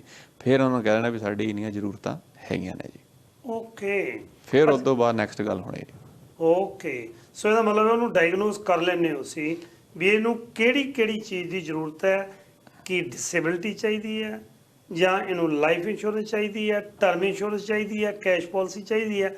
ਉਹ ਸਾਰਾ ਕੈਲਕੂਲੇਸ਼ਨ ਕਰਕੇ ਫਿਰ ਤੁਸੀਂ ਉਹਨੂੰ ਰਾਏ ਦਿੰਦੇ ਹੋ, ਅੱਗੇ ਮਰਜ਼ੀ ਉਸਦੀ। ਬਿਲਕੁਲ ਜੀ। ਫਿਰ ਜਦੋਂ ਅਸੈਸਮੈਂਟ ਕਰ ਲੈਂਦੇ ਆ, ਫਿਰ ਇਹ ਕਹਿੰਦੇ ਭਾਈ ਆਹ ਚੀਜ਼ਾਂ ਆਪਣਾ ਕੰਮ ਕਰਦੀਆਂ, ਆਪਣਾ ਕੰਮ 100 ਨਾਲ ਵੀ ਸਰਦਾ। ਹੁਣ ਤੁਹਾਡੀ ਮਰਜ਼ੀ ਹੈ, ਤੁਸੀਂ ਆਪ ਦਾ ਸੁੱਖ ਦਾ ਸਾਹ ਲੈਣਾ ਵੀ 100 'ਚ ਵੀ ਕੰਮ ਹੁੰਦਾ, ਆਪਾਂ 300 'ਚ ਵੀ ਕਰ ਸਕਦੇ ਹਾਂ, 400 'ਚ ਤੁਹਾਨੂੰ ਨੰਬਰ ਚੰਗੇ ਲੱਗਦੇ ਨੇ ਤਾਂ। ਇਹ ਨੰਬਰ ਦੇ ਬਗੈਰ ਹੋਰ ਵੀ ਆਪਸ਼ਨ ਹੈਗੀਆਂ। ਆਪਾਂ ਮਨੀ ਆਹੀ ਜਿਹੜੀ ਹੈ ਇੰਸ਼ੋਰੈਂਸ 'ਤੇ ਪਾਉਣ ਦੇ ਆਪਾਂ ਨੂੰ ਪਾਉਣ ਦੇ ਬਜਾਏ ਆਪਾਂ TFS 'ਚ ਵੀ ਪਾ ਸਕਦੇ ਹਾਂ, RRSP 'ਚ ਵੀ ਪਾ ਸਕਦੇ ਹਾਂ, ਹੋਰ ਆਪਸ਼ਨਾਂ ਵੀ ਕਰ ਸਕਦੇ ਜੇ ਅਸੀਂ ਇਨਵੈਸਟਮੈਂਟ ਹੀ ਕਰਨੀ ਹੈ। ਜੇ ਲਾਈਫ ਇੰਸ਼ੋਰੈਂਸ ਲੈਣੀ ਹੈ ਆਹ ਆਪਸ਼ਨ ਹੈ, ਇਨਵੈਸਟਮੈਂਟ ਕਰਨੀ ਹੈ ਇਹ ਆਪਸ਼ਨ ਹੈ, ਉਹ ਵੀ ਕਰ ਲੈਣਾ। ਜਿਹੜਾ ਅਗਲਾ ਤੁਹਾਡਾ ਸਵਾਲ ਸੀਗਾ ਵੀ ਉਹਨੂੰ ਕਹਿੰਦੇ ਸੀ ਵਾਈ ਲੈਟਰ। ਓਕੇ। ਉਹਦਾ ਮਤਲਬ ਵੀ ਸਿੰਘ ਸਾਹਿਬ ਨੂੰ ਆਹ ਚੀਜ਼ਾਂ ਪ੍ਰਪੋਜ਼ ਕਿਉਂ ਕੀਤੀਆਂ। ਓਕੇ। ਟਰਮ ਹੀ ਲੈਣੀ ਹੈ, ਪਰਮਾਨੈਂਟ ਲੈਣੀ ਹੈ, ਕ੍ਰਿਟੀਕਲ ਲੈਣੀ, ਡਿਸੇਬਿਲਿਟੀ ਲੈਣੀ ਹੈ। ਜਦੋਂ ਸਾਰਾ ਕੁਝ ਨਿਚੋੜ ਆ ਗਿਆ ਫਿਰ ਮੈਨੂੰ ਇੱਕ ਲੈਟਰ ਬਣਾਉਣੀ ਪੈਣੀ ਹੈ, ਉਹ ਹੁੰਦੀ ਵਾਈ ਲੈਟਰ। ਉਹਦੇ 'ਚ ਮੈਂ ਲਿਖੂਗਾ ਮੈਂ ਇਹ ਚੀਜ਼ਾਂ ਇਹਨਾਂ ਦੀਆਂ ਦੇਖੀਆਂ, ਉਦੋਂ ਬਾਅਦ ਮੈਨੂੰ ਇਹ ਚੀਜ਼ਾਂ ਲੱਗੀਆਂ ਵੀ ਇਹ ਚੀਜ਼ਾਂ ਮੈਂ ਇਹਨਾਂ ਨੂੰ ਰਿਕਮੈਂਡ ਕਰਦਾ, ਇਹ ਚੀਜ਼ਾਂ ਨੇ ਸੁਜੈਸਟ ਕੀਤੀਆਂ, ਪਰ ਇਹਨਾਂ ਦੀ ਚੋਣ ਇਹ ਸੀਗੀ। ਹੁਣ ਜਿੱਦਾਂ ਆਪਾਂ ਚੋਣ ਦੀ ਗੱਲ ਕਰਦੇ ਹਾਂ, ਮੈਂ ਤਾਂ ਕਹਿੰਦਾ ਵੀ ਆਹ ਚੀਜ਼ਾਂ ਚਾਹੀਦੀਆਂ ਨੇ, ਆਹ ਸਾਡਾ ਰਿਸਕ ਹੈ। ਹੁਣ ਅਸੀਂ ਸਾਰੀਆਂ ਚੀਜ਼ਾਂ ਇਕੱਠੀਆਂ ਕਰਨੀਆਂ ਨਹੀਂ ਕਰਨੀਆਂ ਸਾਡੀ ਮਰਜ਼ੀ। ਇੱਕ ਵਾਰੀ ਹੁਣ ਲੈ ਸਕਦੇ ਹਾਂ, ਆਉਣ ਵਾਲੇ ਟਾਈਮ 'ਚ ਫਿਰ ਅਸੀਂ ਰਿਵਿਊ ਵੀ ਕਰ ਸਕਦੇ ਹਾਂ ਵੀ ਹੁਣ ਇੱਕ ਚੀਜ਼ਾਂ ਆਹ ਲੈ ਲਓ, ਇੰਨਾ ਕਿ ਆਪਣਾ ਬਜਟ ਜੋ ਨਵੀਂ ਫੈਮਿਲੀ ਹੈ ਇੰਨਾ ਕਿ ਸਾਨੂੰ ਪਤਾ ਵੀ ਸਾਡੀ ਇਨਕਮ ਇੰਨੀ ਹੈ, 2-4-5 ਸਾਲਾਂ ਬਾਅਦ ਜਿੱਦਾਂ ਅਸੀਂ ਗਰੋ ਹੋ ਜਾਂਦੇ ਹਾਂ ਸਾਡੀ ਇਨਕਮ ਵੀ ਗਰੋ ਹੋਊਗੀ, ਅਸੀਂ ਚੀਜ਼ਾਂ ਅਸੀਂ ਐਡ ਕਰ ਸਕਦੇ ਹਾਂ। ਉਹ ਫਿਰ ਵਾਈ ਲੈਟਰ ਬਣ ਗਿਆ, ਇੱਕ ਡਿਸਕਲੋਜ਼ਰ ਹੋ ਗਿਆ, ਇੱਕ ਵਾਈ ਲੈਟਰ ਹੋ ਗਿਆ। ਇਹ ਸਾਰੀਆਂ ਚੀਜ਼ਾਂ ਕਲਾਇੰਟਸ ਵਾਸਤੇ। ਤੁਸੀਂ ਕਹਿੰਦੇ ਘੁੱਗੀ ਨਹੀਂ, ਫਿਰ ਉਹਨੂੰ ਕਲਾਇੰਟ ਦੇਖਦਾ ਵੀ ਭਾਈ ਆਹ ਤੁਹਾਡੇ ਆਪਾਂ ਇਸ ਕਰਕੇ ਸਾਰੀਆਂ ਚੀਜ਼ਾਂ ਕੀਤੀਆਂ ਨੇ। ਜਦੋਂ ਮਰਜ਼ੀ ਫਿਰ ਅਸੀਂ ਲਿਖਦੇ ਹਾਂ, ਫਿਰ ਉਹਨਾਂ ਕਹਿੰਦੇ ਵੀ ਤੁਸੀਂ ਦੇਖ ਲਓ, ਫੋਟੋ ਖਿੱਚ ਲਓ, ਜਦੋਂ ਮਰਜ਼ੀ ਤੁਸੀਂ ਬੈਠੇ ਜਿੱਥੇ ਮਰਜ਼ੀ। ਹੁਣ ਤੁਹਾਨੂੰ ਕਿਤਾਬਾਂ ਦੇਖਣ ਦੀ ਲੋੜ, ਲੱਭਣ ਦੀ ਲੋੜ ਨਹੀਂ, ਤੁਸੀਂ ਸਿਰਫ ਇੱਕ ਪਿਕਚਰ ਦੇਖਣੀ, ਉਹਨਾਂ ਕਹਿੰਦਾ ਮੇਰੇ ਕੋਲ ਕੀ ਹੈਗਾ, ਕਿੰਨੀ ਕਿਸ਼ਤ ਹੈ ਤੇ ਕਿਉਂ ਲਈ ਸੀ। ਵਾਹ ਜੀ ਵਾਹ। ਤੁਹਾਡੀਆਂ ਗੱਲਾਂ ਸੁਣ ਕੇ ਨਾ ਮੈਨੂੰ ਉਹੀ, ਜਦੋਂ ਘਰ ਬਣਾਈਦਾ ਨਾ, ਘਰ ਬਣਾਉਣ ਲੱਗੇ ਆ ਸਰਵੇਅਰ ਨੂੰ ਭੇਜੀਦਾ ਪਲਾਨ ਵੀ ਆਹ ਪਿਆ ਪਲਾਨ ਤੇ ਮੈਂ ਉਹ ਘਰ ਬਣਾਉਣਾ। ਸਰਵੇਅਰ ਨੇ ਚਾਰੇ ਪਾਸੇ ਆ ਕੇ ਕਿੱਲਾਂ ਠੋਕ ਦੇਣੀਆਂ ਨੇ ਵੀ ਆਹ ਕਿੱਲ ਉੱਤਰ ਵਾਲੇ ਪਾਸੇ ਆ, ਇਹ ਪੂਰਬ ਵਾਲੇ ਪਾਸੇ ਆ, ਪੱਛਮ ਵਾਲੇ ਪਾਸੇ ਤੇ ਦੱਖਣ ਵਾਲੇ ਪਾਸੇ ਆ। ਉਹ ਕਿੱਲਾਂ ਦੇ ਵਿੱਚ ਹੀ ਰਹਿਣਾ। ਸੋ ਉਹਦੀ ਨਵਜ਼ ਦੇਖ ਕੇ ਕਿੱਲਾਂ ਠੋਕ ਦਿੰਦੇ ਹੋ ਤੁਸੀਂ ਵੀ ਭਾਈ ਆਹ ਤੁਹਾਡੀ ਪਾਲਿਸੀ ਆ, ਆਹ ਸ਼ਰਤਾਂ ਨੇ, ਇਹ ਕੰਡੀਸ਼ਨਾਂ ਨੇ, ਇਹਦੇ ਵਿੱਚ ਹੀ ਰਹਿਣਾ। ਇਸ ਬਾਰੇ ਮੈਨੂੰ ਤੁਹਾਡੀ ਓਨੈਸਟੀ ਹੈ ਜਿਹੜੀ, ਮੈਂ ਸਪਸ਼ਟ ਸ਼ਬਦਾਂ 'ਚ ਕਹਦੇ ਇਮਾਨਦਾਰੀ ਹੈ ਤੁਹਾਡੀ, ਜਿਹੜੀ ਤੁਸੀਂ ਆਪਣੇ ਕਲਾਇੰਟ ਜਿਹੜਾ ਤੁਹਾਡੇ ਕੋਲ ਕਸਟਮਰ ਆਇਆ ਉਹਨੂੰ ਬਿਲਕੁਲ ਇੱਕ ਹੀ ਗੱਲ ਕਲੀਅਰਲੀ ਸਮਾਂ ਲਾ ਕੇ ਦੱਸਦੇ ਆ। ਹੁਣ ਜੇ ਮੈਂ ਸੁਪਰਵਾਈਜ਼ਰ ਦੀ ਗੱਲਬਾਤ ਨਾ ਕਰਾਂ ਮੈਨੂੰ ਐਂ ਲੱਗੇਗਾ ਯਾਰ ਉਹ ਗੱਲ ਰਹਿ ਗਈ ਹੈ। ਅਤੇ ਬਾਅਦ ਦੇ ਵਿੱਚ ਪ੍ਰੋਗਰਾਮ ਦਾ ਨਾਮ ਹੈ ਸਾਂਝੀ ਗੱਲਬਾਤ। ਨੌ ਕੁਲਦੀਪ ਸਿੰਘ ਦਾ ਭਾਵੇਂ ਚੱਲੀ ਜਾਂਦਾ ਤੇ ਗੱਲ ਸਾਰਿਆਂ ਦੀ ਸਾਂਝੀ ਹੈ, ਹਰੇਕ ਮੇਰੇ ਦਰਸ਼ਕ ਦੀ ਹੈ। ਫਿਰ ਉਹਨਾਂ ਦੇ ਮਨ 'ਚ ਆਉਣਾ, ਥੱਲੇ ਕਮੈਂਟ ਲਿਖ ਦੇਣਾ ਕਿ ਭਾਜੀ ਸੁਪਰਵਾਈਜ਼ਰ ਤਾਂ ਗੱਲ ਕੀਤੀ ਨਹੀਂ, ਮੈਂ ਮੰਮੀ ਡੈਡੀ ਨੂੰ ਸਪੋਂਸਰ ਕੀਤਾ ਹੈ, ਉਹਨਾਂ ਨੇ ਅਗਲੇ ਮਹੀਨੇ ਆਉਣਾ ਹੈ, ਇਹ ਪੁੱਛ ਕੇ ਦੇਖਿਓ। ਜਿਵੇਂ ਪੱਗ ਲੈਣ ਦਸਤਾਰ ਲੈਣ ਜਾਣਾ, ਉਹ ਕਹਿੰਦਾ ਜੀ ਫਲਾਣੇ ਕੋਲ ਜਾਈ 2 ਰੁਪਏ ਮੀਟਰ ਮਿਲੂ, ਉਹ ਨਹੀਂ ਉਹਦੇ ਕੋਲ ਜਾਈ ਉਹ ਤਾਂ 2.5 ਰੁਪਏ ਮੀਟਰ ਨੂੰ ਦੇਈ ਜਾਂਦਾ। ਇੱਦਾਂ ਵੀ ਹੈ ਸਿੰਘ ਸਾਹਿਬ ਕਿ ਸੁਪਰਵਾਈਜ਼ਰ ਲੈਣਾ ਹੈ, ਥਿੰਕ ਵਾਲਿਆਂ ਕੋਲ ਕਹਿੰਦੇ ਵਧੀਆ ਪ੍ਰਾਈਸ ਵਧੀਆ। ਇਹਦਾ ਥੋੜ੍ਹਾ ਜਿਹਾ ਕਲੀਅਰ ਕਰਿਓ ਕਿ ਕਿੰਨੀ ਕੁ ਜ਼ਰੂਰੀ ਹੈ ਸੁਪਰਵਾਈਜ਼ਰ ਲਈ ਇੰਸ਼ੋਰੈਂਸ। ਹਾਂਜੀ, ਜੇ ਸੁਪਰਵਾਈਜ਼ਰ ਦੀ ਗੱਲ ਕਰਦੇ ਹਾਂ, ਪਹਿਲੀ ਗੱਲ ਤਾਂ ਆਪਣੇ ਕੋਲ ਸਾਰੀਆਂ ਕੰਪਨੀਆਂ ਆਪਾਂ ਡੀਲ ਕਰਦੇ ਹਾਂ, ਕੈਨੇਡਾ ਜਿੰਨੀਆਂ ਕੰਪਨੀਆਂ ਨੇ ਜੀ। ਓਕੇ। ਹੁਣ ਇਹ ਵੀ ਇੱਕ ਪਾਸੇ ਸਾਡੇ ਕੋਲ ਆਪਾਂ ਬ੍ਰੋਕਰ ਸਾਰੀਆਂ ਕੰਪਨੀਆਂ ਆਪਣੇ ਕੋਲ ਹੈਗੀਆਂ ਨੇ, ਇਹ ਨਹੀਂ ਵੀ ਹੈਗਾ ਵੀ ਆਹ ਨਹੀਂ ਹੈਗੀ, ਆਹ ਆਪਾਂ ਨਹੀਂ ਕਹਿਣਾ ਜਿਹੜੀ ਹੈਗੀ ਹੈ ਕਹਿਣਾ ਉਹੀ ਵਧੀਆ, ਬਾਕੀ ਸਾਰੀਆਂ ਮਾੜੀਆਂ ਨੇ। ਹੁਣ ਸਾਰਿਆਂ ਵਾਸਤੇ ਸਾਰੀਆਂ ਇਸੇ ਕਰਕੇ ਕੰਪਨੀਆਂ ਅੱਡ ਅੱਡ ਨੇ, ਕਿਉਂਕਿ ਹਰੇਕ ਦੀਆਂ ਜ਼ਰੂਰਤਾਂ ਅੱਡ ਅੱਡ ਨੇ। ਓਕੇ। ਕਿਸੇ ਦੀ ਸਿਹਤ ਵਧੀਆ, ਉਹ ਤਾਂ ਅੱਖਾਂ ਮੀਟ ਕੇ ਜਿੱਥੇ ਮਰਜ਼ੀ ਹੱਥ ਰੱਖ ਦੇਵੇ, ਠੀਕ ਹੈ, ਕਿਉਂਕਿ ਸਾਰਾ ਕੁਝ ਹੀ ਕਵਰ ਹੈ। ਹੁਣ 19-21 ਦਾ ਫਰਕ ਹੁੰਦਾ, ਹੁਣ ਵੇਚਣ ਵਾਲੇ ਤਾਂ ਉਹੀ ਗੱਲਾਂ ਦੱਸਣੀਆਂ ਵੀ ਲੰਬੀਆਂ ਜਿਹੜੀਆਂ ਵਧੀਆ ਸਾਰੀਆਂ ਨੇ, ਪਰ ਜਿਹੜਿਆਂ ਵਿੱਚ ਘੁੰਡੀਆਂ ਲਿਖੀਆਂ ਉਹਨਾਂ ਸਾਨੂੰ ਪਤਾ ਵੀ ਸਸਤੇ 'ਚ ਵੀ ਉਹ ਸਾਰਾ ਕੁਝ ਕਵਰ ਹੈ। ਹੁਣ ਤਸੱਲੀ ਨਾਲ ਇੱਕ ਡਰਾਉਣ ਦੀ ਲੋੜ ਹੈ, ਸਸਤੀ ਹੈ ਜੀ, ਸਸਤੀ ਤਾਂ ਮਾੜੀ ਹੈ, ਤੇ ਮਹਿੰਗੀ ਵਾਲੀ ਲਓ ਜੀ। ਬੰਦਾ ਕਹਿੰਦਾ ਚੱਲ, ਇਹ ਕਹਿੰਦਾ ਮਹਿੰਗੀ ਲੈ ਲੈਂਦੇ। ਪਰ ਹੁਣ ਇਹ ਵੀ ਸੌਖਾ ਬਹੁਤ ਹੋ ਗਿਆ, ਮੰਥਲੀ ਕਿਸ਼ਤਾਂ ਨਾਲ ਵੀ ਕਰ ਸਕਦੇ ਹਾਂ। ਓਕੇ। ਮੰਥਲੀ? ਹਾਂਜੀ ਬਿਲਕੁਲ। ਜੇ ਸੁਪਰ ਵੀਜ਼ਾ ਲੈਣਾ, $1,00,000 ਦੀ ਰਿਕੁਆਇਰਮੈਂਟ ਹੈ ਜੀ। ਆਪਦੇ ਪੇਰੈਂਟਸ ਨੂੰ ਜਾਂ ਗ੍ਰੈਂਡ ਪੇਰੈਂਟਸ ਨੂੰ ਬੁਲਾਉਣਾ, $1,00,000 ਮਿਨੀਮਮ $1,00,000 ਦੀ ਚਾਹੀਦੀ ਹੈ ਜੀ। ਹੁਣ ਜਿਹੜੇ ਕਲੇਮਸ ਆ ਰਹੇ, ਤੁਸੀਂ ਹੈਰਾਨ ਹੋਗੇ ਜੀ, $1,00,000 ਤੋਂ ਉੱਪਰ ਵੱਧ ਆ ਰਹੇ ਨੇ, ਬਹੁਤ ਜ਼ਿਆਦਾ ਕਲੇਮ ਵੱਧ ਆ ਰਹੇ ਨੇ। ਤੇ ਜਦੋਂ ਵੱਧ ਕਲੇਮ ਆਉਂਦੇ ਨੇ, ਫਿਰ ਉਹਨਾਂ ਨੇ ਪੈਸੇ ਪੂਰੇ ਕਰਨੇ। ਪੈਸੇ ਕਿੱਦਾਂ ਪੂਰੇ ਹੋਣੇ? ਉਹਨਾਂ ਨੇ ਘਰਾਂ ਤੇ ਲੀਨ ਪਾ ਦੇਣੀ ਹੈ, ਤੇ ਸਾਨੂੰ ਪੈਸੇ ਉਹ ਦੇਣੇ ਪੈਣੇ ਨੇ। ਹੁਣ ਜਦੋਂ ਲੀਨ ਪਾਤੀ ਜਾਂ ਉਹਨਾਂ ਨੇ ਲਾਈਨ ਆਫ ਕ੍ਰੈਡਿਟ ਬਣਾਤੀ, ਮਹੀਨੇ ਦੀ ਕਿਸ਼ਤ ਬੰਨ੍ਹਤੀ, ਤੁਹਾਨੂੰ ਇੰਨੇ ਪੈਸੇ ਦੇਣੇ ਸ਼ੁਰੂ ਕਰ ਦਿਓ ਸਾਨੂੰ, ਅਸੀਂ ਤੁਹਾਡੇ ਤੋਂ ਲੈਣੇ ਨੇ। ਹੁਣ super visa best rate, best coverage, ਸਭ ਨੂੰ ਪਹਿਲਾਂ ਵੀ ਅਸੀਂ ਉਹਨਾਂ ਦੀ ਨਾ ਵੀ ਦੇਖਦੇ ਹਾਂ ਵਾਕਿਆ ਹੀ ਸਿਹਤ ਕਿੱਦਾਂ ਦੀ ਹੈਗੀ ਉਹਨਾਂ ਦੀ। ਓਕੇ। ਮੰਨ ਲਓ ਇੱਕ ਮੇਰਾ ਸਵਾਲ ਆ ਗਿਆ ਫਿਰ ਮੇਰੇ ਦਿਮਾਗ 'ਚ ਕਿ ਸੁਪਰ ਵੀਜ਼ੇ ਤੇ ਮੰਮੀ ਡੈਡੀ ਨੂੰ ਬੁਲਾ ਰਹੇ ਆ, ਮੰਮੀ ਡੈਡੀ ਨੂੰ ਕੈਂਸਰ ਹੋ ਗਿਆ, ਤੇ ਉੱਥੇ ਗੱਲ ਬਣਦੀ ਨਹੀਂ, ਮਹਿੰਗਾ ਬੜਾ। ਇੱਥੇ ਲੱਖ ਦੀ ਬਜਾਏ 2 ਲੱਖ ਦਾ ਮੈਂ ਜੇ ਲੈ ਲਾਂ, ਉਹਨਾਂ ਦੀ ਇੰਸ਼ੋਰੈਂਸ ਕਹਾਣੀ ਬਣ ਜੂ। ਕਿਉਂਕਿ ਮੈਂ ਤਾਂ ਖੁੱਲ੍ਹੇ ਸਵਾਲ ਪੁੱਛਣੇ। ਬਿਲਕੁਲ, ਬਹੁਤ ਵਧੀਆ ਕੁਐਸਚਨ ਹੈ। ਸਾਡਾ ਸੁਭਾਅ ਇੱਦਾਂ ਦਾ ਵੀ ਹੁਣ ਆਉਂਦੇ ਇੱਥੇ ਚਾਅ ਨਾਲ ਸਾਰੇ ਇੱਥੇ ਟੈਸਟ ਕਰਾ ਦੀ, ਸ਼ਾਇਦ ਇੱਥੇ ਟੈਸਟ ਵਧੀਆ ਹੁੰਦੇ। ਕਈ ਵਾਰੀ ਸਿਹਤ ਬਿਲਕੁਲ ਵਧੀਆ ਹੋਵੇਗੀ, ਉੱਦਾਂ ਹੀ ਟੈਸਟ ਕਰਾ ਲਈਏ ਵੀ ਇੱਥੇ ਸਾਰਾ ਕੁਝ ਵਧੀਆ। ਪਰ ਜਿਹੜੀ ਇੰਸ਼ੋਰੈਂਸ ਹੈਗੀ ਹੈ, ਟਰੈਵਲ ਇੰਸ਼ੋਰੈਂਸ, ਪਹਿਲੀ ਗੱਲ ਤਾਂ ਪ੍ਰੀ ਐਗਜ਼ਿਸਟਿੰਗ ਚੀਜ਼ਾਂ ਜਿਹੜੀਆਂ ਹੈਗੀਆਂ ਨੇ ਪੁਰਾਣੀਆਂ, ਸਾਨੂੰ ਡਿਸਕਲੋਜ਼ ਕਰਨੀਆਂ ਪੈਣੀਆਂ। ਓਕੇ, ਪਹਿਲਾਂ ਦੱਸਣਾ ਪੈਣਾ। ਬਿਲਕੁਲ ਦੱਸਣਾ ਜੀ। ਨਹੀਂ ਅਸੀਂ ਵੀ ਜਹਾਜ਼ ਦੇ ਵਿੱਚ ਹੀ ਮੈਨੂੰ ਪ੍ਰੋਬਲਮ ਹੋਈ ਹੈ। ਨਹੀਂ, ਹੁਣ ਜਿਹੜਾ ਕੈਂਸਰ ਦਾ ਸਟੇਜ ਹੈ, ਹੁਣ ਕੈਂਸਰ ਦੀ ਜਿਹੜੀ ਸਟੇਜ ਹੈਗੀ ਹੈ, ਜਦੋਂ ਅਸੀਂ ਝੂਠ ਬੋਲਦੇ ਨੇ ਕਲੇਮ ਓਪਨ ਕਰਾਉਣ ਵਾਸਤੇ, ਜਦੋਂ ਡਾਕਟਰ ਆਪਰੇਟ ਕਰਨ ਲੱਗਿਆ, ਉਹਨੇ ਕਹਿਣਾ ਵੀ ਕਿੰਨੇ ਚਿਰ ਤੋਂ ਹੈ, ਹੋਰ ਕੀ ਤਕਲੀਫ, ਫਿਰ ਅਸੀਂ ਦੱਸ ਦੇਣਾ ਵੀ ਸਾਨੂੰ ਤਾਂ 6 ਸਾਲ ਪਹਿਲਾਂ ਆਹ ਇਲਾਜ ਕਰਾਇਆ ਸੀਗਾ, ਫਿਰ ਉਦੋਂ ਆਹ ਦਵਾਈ ਹੋਈ ਸੀ, ਫਿਰ ਉਦੋਂ ਆਹ ਸੀਗਾ, ਉਦੋਂ ਫਿਰ ਕਲੇਮ ਸਾਡਾ ਡਿਕਲਾਈਨ ਹੋ ਜਾਣਾ। ਓਕੇ, ਆਹ ਸਵਾਲ ਪੁੱਛਣਾ ਮੇਰੇ ਲਈ ਇਸ ਕਰਕੇ ਜ਼ਰੂਰੀ ਸੀ, ਕਿਉਂਕਿ ਕਈ ਵਾਰੀ ਥੋੜ੍ਹਾ ਜਿਹਾ ਪੰਜਾਬੀ ਤਰੀਕਾ ਵਰਤ ਲੈਂਦੇ ਆ, ਤੇ ਉਹਨੂੰ ਇਹ ਨਹੀਂ ਪਤਾ ਵੀ ਗੋਰਿਆਂ ਦਾ ਬਾਅਦ 'ਚ ਲੱਗਾ ਹੋਇਆ ਟੀਕਾ ਹੈ ਜਿਹੜਾ ਬਹੁਤ ਮੋਟਾ ਹੁੰਦਾ। ਬਿਲਕੁਲ, ਇਸੇ ਕਰਕੇ ਵੀ ਜਿਹੜੇ ਰੂਲਸ ਬਣੇ ਹੋਏ ਨੇ ਨਾ, ਇੰਸ਼ੋਰੈਂਸ ਗ੍ਰੇ ਏਰੀਆ ਮਾੜਾ ਮੋਟਾ ਚੱਲ ਸਕਦਾ, ਜਾਂ ਬਲੈਕ ਹੈ ਜਾਂ ਵਾਈਟ ਆ। ਹੁਣ ਵੀ ਗ੍ਰੇ ਏਰੀਆ ਜਿੱਦਾਂ ਕਹਿੰਦਾ ਵੀ ਹੁਣ ਟੈਸਟ ਕਰਾਉਣੇ ਨੇ, ਕਹਿੰਦੇ ਵਿੱਚ ਅਸੀਂ ਕਰਾ ਲਈਏ, ਉਹ ਡਾਕਟਰ ਲਿਖ ਕੇ ਦਊਗਾ ਤਾਂ ਹੀ ਹੋਣੇ। ਡਾਕਟਰ ਨੂੰ ਅਸੀਂ ਜਾ ਕੇ ਕਹਿ ਨਹੀਂ ਸਕਦੇ ਮੈਂ ਤਾਂ ਹੱਟਾ ਕੱਟਾ ਆ, ਸਾਰਾ ਕੁਝ ਵਧੀਆ, ਇਹਨਾਂ ਚਲੋ ਚਲੇ ਜਾਣਾ ਜੀ, ਟੈਸਟ ਕਰਾ ਦਿਓ। ਉਦੋਂ ਫਿਰ ਕਿੰਤੂ ਪਰੰਤੂ ਹੋ ਸਕਦੀ ਹੈ, ਫਿਰ ਕਲੇਮ ਦੇ ਪੈਸੇ ਨਾ ਮਿਲਣ, ਕਹਿਣਾ ਵੀ ਕਾਹਤੋਂ ਗਏ ਸੀਗੇ, ਡਾਕਟਰ ਨੇ ਕਹਿਣਾ ਵੀ ਉੱਦਾਂ ਹੀ ਆਏ ਸੀ ਸਾਡੇ ਕੋਲ, ਕਹਿੰਦੇ ਟੈਸਟ ਕਰਾ। ਅੱਛਾ, ਇਹ ਦੱਸੋ ਸੁਪਰ ਵੀਜ਼ਾ ਲੈਂਡ ਕਰਦੇ ਹੀ ਤੁਹਾਡੇ ਕੋਲ ਹੋਣਾ ਚਾਹੀਦਾ? ਬਹੁਤ ਵਧੀਆ ਕੁਐਸਚਨ ਤੁਸੀਂ ਪੁੱਛਿਆ ਜੀ। ਸੁਪਰ ਵੀਜ਼ਾ ਜਦੋਂ ਅਪਲਾਈ ਕਰਨਾ, ਸਾਡੇ ਕੋਲ ਉਦੋਂ ਪਾਲਿਸੀ ਚਾਹੀਦੀ ਹੈ ਜੀ। ਓਕੇ, ਠੀਕ ਹੈ ਜੀ। ਉਦੋਂ ਬਾਅਦ ਕਈ ਵਾਰੀ ਉਹਨਾਂ ਲੇਟ ਹੋ ਜਾਂਦਾ ਵੀ ਇਸ ਸਾਲ ਨਹੀਂ ਆਉਂਦੇ, ਅਗਲੇ ਸਾਲ ਆਉਂਦੇ, ਜਿੰਨਾ ਚਿਰ ਮਰਜ਼ੀ ਤੁਸੀਂ ਐਕਸਟੈਂਡ ਕਰ ਲਓ। ਜੇ ਵਿਜ਼ਿਟ ਕਰਨ ਆ ਰਿਹਾ ਕੋਈ, ਹੁਣ ਉੱਥੋਂ ਹੀ ਕਵਰੇਜ ਸ਼ੁਰੂ ਹੋ ਜਾਂਦੀ, ਜਦੋਂ ਜਹਾਜ਼ ਚੜ੍ਹਦੇ ਇੰਡੀਆ ਤੋਂ ਹੀ, ਉਦੋਂ ਹੀ ਕਵਰੇਜ ਸ਼ੁਰੂ। ਆਹ ਸਵਾਲ ਜ਼ਰੂਰੀ ਹੈ। ਠੀਕ ਹੈ, ਜਦੋਂ ਪਹਿਲਾਂ ਕਵਰੇਜ ਨਹੀਂ ਹੈਗੀ, ਆ ਕੇ ਅਸੀਂ ਕਰਾਉਂਦੇ ਹਾਂ, ਉਹਦੇ 2 ਨੁਕਸਾਨ ਨੇ ਜੀ। ਹੁਣ ਆ ਗਏ, ਅੱਜ ਉਤਰ ਗਏ, ਨਹੀਂ ਕਿਹਾ ਚਲੋ ਆ ਗਏ, ਅੱਜ ਹੀ ਇੰਸ਼ੋਰੈਂਸ ਕਰਾ ਲੈਂਦੇ, ਅੱਜ ਹੀ ਆਏ ਨੇ, ਪਰ ਉਦੋਂ ਵੇਟਿੰਗ ਪੀਰੀਅਡ ਹੋ ਗਿਆ, ਭਾਵੇਂ ਅੱਜ ਹੀ ਆਏ ਨੇ। ਇੱਕ ਵਾਰੀ ਜਦੋਂ ਟੱਚ ਡਾਊਨ ਹੋ ਗਏ, ਫਿਰ ਜਦੋਂ ਪਾਲਿਸੀ ਲਵਾਂਗੇ ਅਸੀਂ, ਵੇਟਿੰਗ ਪੀਰੀਅਡ ਹੋ ਗਿਆ, ਉਹਨਾਂ ਨੇ ਕਹਿਣਾ 48 ਘੰਟੇ ਨਹੀਂ ਕਵਰ ਕਰਾਂਗੇ, 72 ਘੰਟੇ ਨਹੀਂ ਅਸੀਂ ਕਵਰ ਕਰਾਂਗੇ। ਇਹਦਾ ਮਤਲਬ ਇਹ ਹੋਇਆ ਕਿ ਉੱਥੋਂ ਤੁਰਨ ਤੋਂ ਪਹਿਲਾਂ ਤੁਹਾਡਾ ਸੁਪਰ ਵੀਜ਼ਾ ਹੈ, ਉਹਦੇ ਵਾਸਤੇ ਇੰਸ਼ੋਰੈਂਸ ਕਵਰੇਜ ਬਹੁਤ ਜ਼ਰੂਰੀ ਹੈ। ਤੁਰਨ ਤੋਂ ਪਹਿਲਾਂ ਕੋਈ ਵੀ ਟਰੈਵਲ ਵਿਜ਼ਟਰ ਇੰਸ਼ੋਰੈਂਸ ਹੈ ਸਾਡੀ ਹੋਣੀ ਚਾਹੀਦੀ ਹੈ। ਜੇ ਸੁਪਰ ਵੀਜ਼ੇ ਤੇ ਨਹੀਂ ਆ ਰਹੇ, ਵਿਜ਼ਿਟ ਤੇ ਆ ਰਹੇ, ਸੁਪਰ ਵੀਜ਼ੇ ਤਾਂ ਪਹਿਲਾਂ ਹੁੰਦਾ ਹੀ, ਐਕਟਿਵ ਹੁੰਦਾ ਹੀ ਹੈ।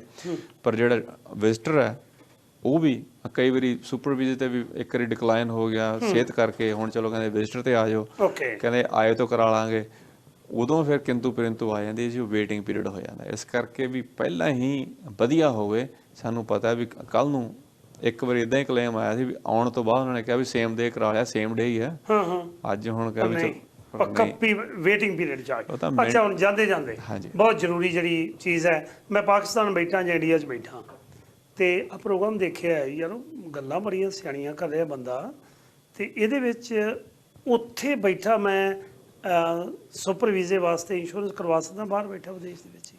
ਬਿਲਕੁਲ ਜੀ, ਲੈ ਸਕਦੇ ਜੀ। ਉਹ ਕਿਵੇਂ, ਕਿਹੜੇ ਨੰਬਰ ਤੇ ਤੁਹਾਨੂੰ ਸੰਪਰਕ ਕਰਨ ਜਾਂ ਵੈਬਸਾਈਟ? ਹਾਂਜੀ ਬਿਲਕੁਲ, ਸਾਡੀ ਵੈਬਸਾਈਟ ਤੇ ਜਾ ਕੇ ਸਾਨੂੰ ਈਮੇਲ ਕਰ ਸਕਦੇ ਨੇ, ਮੈਨੂੰ ਫੋਨ ਕਰ ਸਕਦੇ ਨੇ, WhatsApp ਕਰ ਸਕਦੇ ਨੇ, ਕਿਤੇ ਵੀ ਹੋ ਤੁਸੀਂ।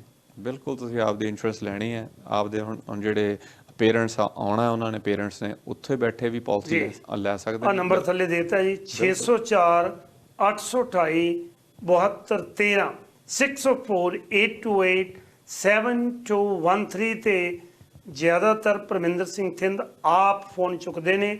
ਇੱਕ ਇੱਕ ਗੱਲ ਤੁਹਾਨੂੰ ਸਮਝਾਉਣਗੇ। ਜਦੋਂ ਵੀ ਕੋਈ ਇੰਸ਼ੋਰੈਂਸ ਦੀ ਸਮੱਸਿਆ ਆਉਂਦੀ ਹੈ, ਕੋਈ ਸਵਾਲ ਇੰਸ਼ੋਰੈਂਸ ਦੇ ਸੰਬੰਧ ਵਿੱਚ ਤੁਹਾਡੇ ਮਨ 'ਚ ਪੈਦਾ ਹੁੰਦਾ ਹੈ, ਤੇ ਕਿਸੇ ਕੋਲ ਜਾਣ ਦੀ ਲੋੜ ਨਹੀਂ। ਇਹਨਾਂ ਦੀ ਵੈਬਸਾਈਟ ਹੈ ਜਿਹੜੀ thinkinsurance.ca, ਇਸ ਵੈਬਸਾਈਟ ਤੇ ਜਾ ਕੇ ਇੰਸ਼ੋਰੈਂਸ, ਲਾਈਫ ਇੰਸ਼ੋਰੈਂਸ ਦਾ ਬਟਨ ਦਬੋਗੇ, ਤੁਹਾਡੇ ਕੋਲ ਸਾਰੇ ਕੋਟਸ ਆ ਜਾਣੇ ਆ। ਫਿਰ ਤੁਸੀਂ ਆਪਣੇ ਜਿਵੇਂ ਜਿਵੇਂ ਉਹਨਾਂ ਨੇ ਫਾਰਮ ਕੀਤਾ ਉਸ ਤਰ੍ਹਾਂ ਭਰ ਕੇ ਤੁਹਾਨੂੰ ਪਤਾ ਲੱਗ ਜਾਏਗਾ। ਤਿੰਨ ਸਾਹਿਬ ਤੁਸੀਂ ਸਮਾਂ ਕੱਢਿਆ, ਦਿਲ ਤਾਂ ਕਰਦਾ ਕਿ ਖੁੱਲੀਆਂ ਗੱਲਾਂ ਤੁਹਾਡੇ ਨਾਲ ਬੀਮੇ ਦੀ ਕਥਾ ਹੀ ਕਰਦੇ ਰਹੀਏ ਆਪਾਂ, ਪਰ ਆਉਣ ਵਾਲੇ ਸਮੇਂ ਫਿਰ ਗੱਲਬਾਤ ਕਰਾਂਗੇ। ਇੱਕ ਵਾਰੀ ਆਪਣਾ ਨੰਬਰ ਤੇ ਐਡਰੈਸ ਜ਼ਰੂਰ ਦੱਸ ਦਿਓ ਜੀ। ਹਾਂਜੀ ਬਿਲਕੁਲ ਜੀ, ਨੰਬਰ ਹੈਗਾ ਜੀ 604 828 7213 ਤੇ ਸਾਡੀ ਵੈਬਸਾਈਟ ਹੈਗੀ thinkinsurance.ca। ਤੇ ਕੋਈ ਵੀ ਚੀਜ਼ ਤੁਸੀਂ ਭੁੱਲ ਗਏ ਹੋ, ਇਹੀ ਕਰਨਾ, ਥਿੰਕ, ਗੂਗਲ 'ਚ ਲਿਖ ਦਿਓ ਥਿੰਕ ਇੰਸ਼ੋਰੈਂਸ, ਤੇ ਸਾਡੀ ਸਾਰੀ ਜਾਣਕਾਰੀ ਮੂਹਰੇ ਆ ਜਾਊਗੀ। Don't think, just call think insurance. Just think insurance ਬਾਰੇ ਸੋਚ ਰਿਹਾ ਜੀ। Don't think, just call think insurance, 604 828 7213। ਉਮੀਦ ਹੈ ਕਿ ਅੱਜ ਸਾਂਝੀ ਗੱਲਬਾਤ ਦੇ ਵਿੱਚ ਤੁਹਾਡੇ ਦੁੱਖ, ਤੁਹਾਡੀਆਂ ਗੱਲਾਂ, ਤੁਹਾਡੇ ਸਵਾਲ ਪਰਮਿੰਦਰ ਸਿੰਘ ਥਿੰਦ ਨੂੰ ਪੁੱਛੇ ਆ। ਮੇਰੀ ਇਹ ਮੁਸ਼ਕਲ ਹੈ, ਜਿੰਨਾ ਚਿਰ ਵਿੱਚ ਸਿੰਘ ਨਾ ਲਾਵਾਂ ਗੱਲ ਨਹੀਂ ਬਣਦੀ। ਮੈਂ ਪਹਿਲਾਂ ਹੀ ਬਾਈ ਜੀ ਨੂੰ ਕਿਹਾ ਸੀ ਤੁਹਾਨੂੰ ਸਾਰੇ ਪਰਮਿੰਦਰ ਥਿੰਦ ਹੀ ਕਹਿੰਦੇ ਆ, ਪਰ ਮੈਂ ਜਦੋਂ ਗੱਲ ਕਰਨੀ ਹੈ ਪਰਮਿੰਦਰ ਸਿੰਘ ਥਿੰਦ। ਤੁਹਾਡਾ ਤਹਿ ਦਿਲੋਂ ਧੰਨਵਾਦ, ਤੇ ਆਉਣ ਵਾਲੇ ਸਮੇਂ ਹੋਰ ਪ੍ਰੋਗਰਾਮ ਲੈ ਕੇ ਹਾਜ਼ਰ ਹੋਵਾਂਗੇ। ਤਦ ਤੱਕ ਲਈ ਰੱਬ ਰਾਖਾ ਜੀ।